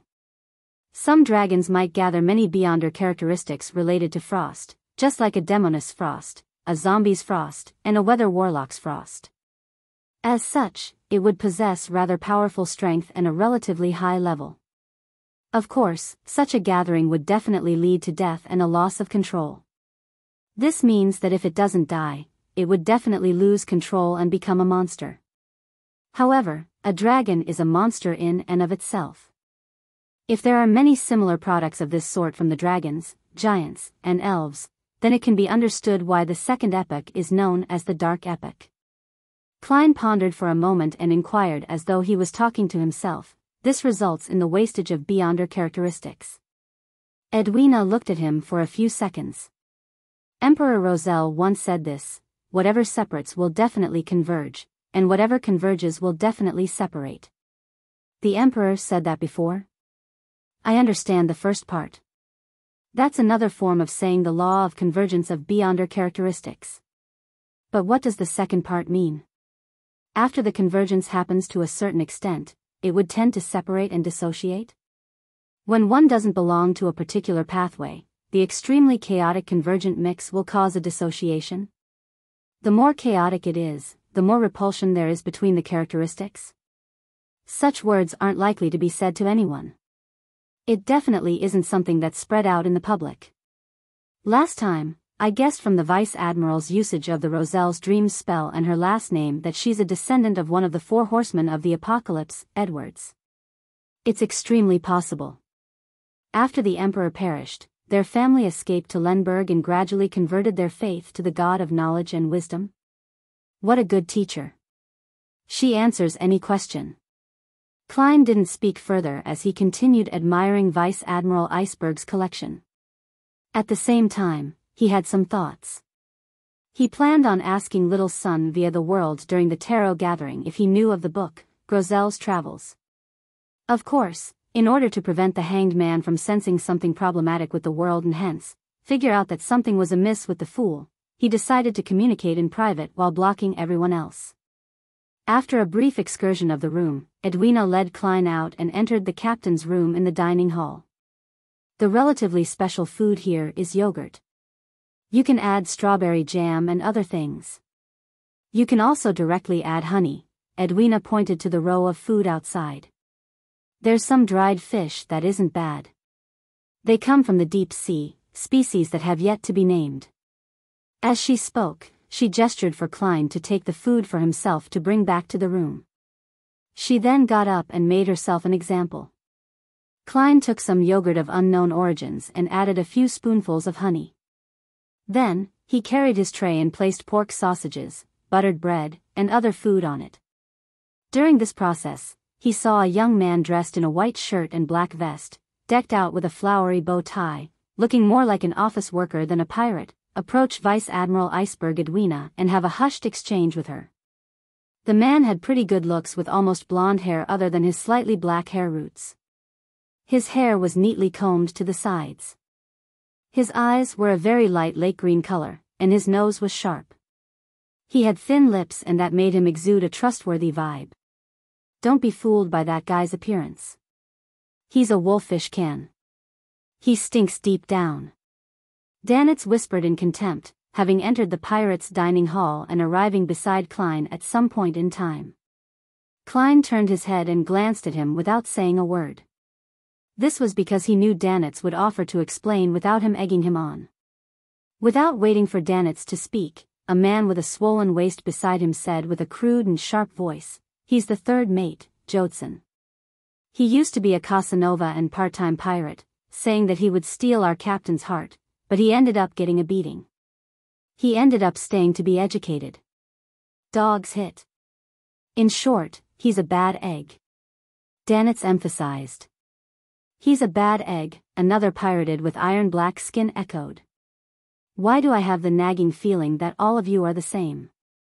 Klein thought and said, "Flowery bow tie Jodson with a bounty of 5,200 pounds? Sequence 6. As expected of the standard Gehrman Sparrow reaction. Danitz glanced to the side as a lingering sense of fear was hidden within his contempt. "He's not that strong, but he's very strange. In my brawls with him, no, when in combat, fireballs suddenly can't be used, and he will be able to replicate my fire powers." A very familiar description. Klein subconsciously glanced towards Jodson. After some careful thought, he recalled the familiarity. This is very similar to the sealed artifact, Blood Vessel Thief, found behind Tingen City's Cheney's Gate. Klein had already forgotten the Blood Vessel Thief's sealed artifact number, but he still remembered clearly that it could temporarily steal a person's beyonder powers for themselves. The corresponding pathway. Klein retracted his gaze and discovered that Danitz and his two companions were drinking while looking in that direction. Thinking back to how Danitz divulged his sacrifice to Kelvetua, Klein took a cup of beer and carried his food tray towards the captain's dining room. He said indifferently, "All of you like her, right?" Pft. Pft. Pft. Behind Klein, there was the sound of alcohol being spewed out at the same time. He saw Danitz jump backward through the corner of his eye, looking at him in horror before turning his head in relief to size up his companions. They had unknowingly opened up a gap between themselves as the look in their eyes turned complicated. They looked like they had the fury of being fooled. Klein didn't stop. He returned to the captain's dining room and enjoyed breakfast. After a while, Edwina carried a meal tray back. She drank a mouthful of milk and paused before saying, "Danitz showed me the summoning ritual of your messenger. It mentions that 1 gold coin is a necessary component. I'm somewhat perplexed. Does it refer to lone gold coins, or those from Intis, Faysac, or somewhere else? Their weights are all different, and the amount of gold they contain is different." Klein thought for a moment before saying, "Lone's gold coin. This is also the gold coin that's worth the most. It's not like I need to pay for it myself." Klein added inwardly. Edwina nodded. "Payment also needs to be done when receiving a reply?" "Different spirit world creatures have different hobbies," Klein said. He knew that Vice Admiral Iceberg Edwina was a researcher of spirit world creatures, and he believed that she could understand what he meant. Furthermore, he wasn't lying. He just hid the fact that the messenger's owner could also pay for it. "Yes," Edwina very seriously answered him, "I once attempted to find a messenger, but I could only use trial and error for the incantation. Not only was it dangerous, but it was very difficult to satisfy the requirements. I eventually had to give up." This is one of the reasons. The other reason is that simulating the power of the undead isn't enough to sign the contract. Your incantation has given me quite the inspiration. Klein ate his breakfast in silence without explaining anything. This was because this was the knowledge he had learned from Mr. Azik. He wasn't at liberty to teach it to others without receiving permission from him. After a delicious and quiet breakfast, the Golden Dream approached a private harbor and dropped Klein and Danitz off. Danitz looked back at the glimmering golden ship and suddenly sighed. I feel like my friendship has sunk into the ocean. Klein pressed down on his hat and calmly said, losers can always form alliances among themselves. Danitz was unsure whether he should be happy or sad. After changing their identities and creating fake identification, they successfully bought tickets back to Biyao and boarded the ship. Klein finally had a private space for himself. He entered the washroom and went above the gray fog and began scanning through the believers' prayers. This time, the first thing that appeared before him was the bald member of the resistance, Kalat. Honorable God, we have discovered the whereabouts of red-haired Helene. She's currently hiding in the Intis embassy. This has been confirmed by a laundry maid and gardener. You're tuning into the Biyao's Wuxia Chronicles YouTube channel. Don't forget to subscribe and join us on this journey to catch the most captivating stories.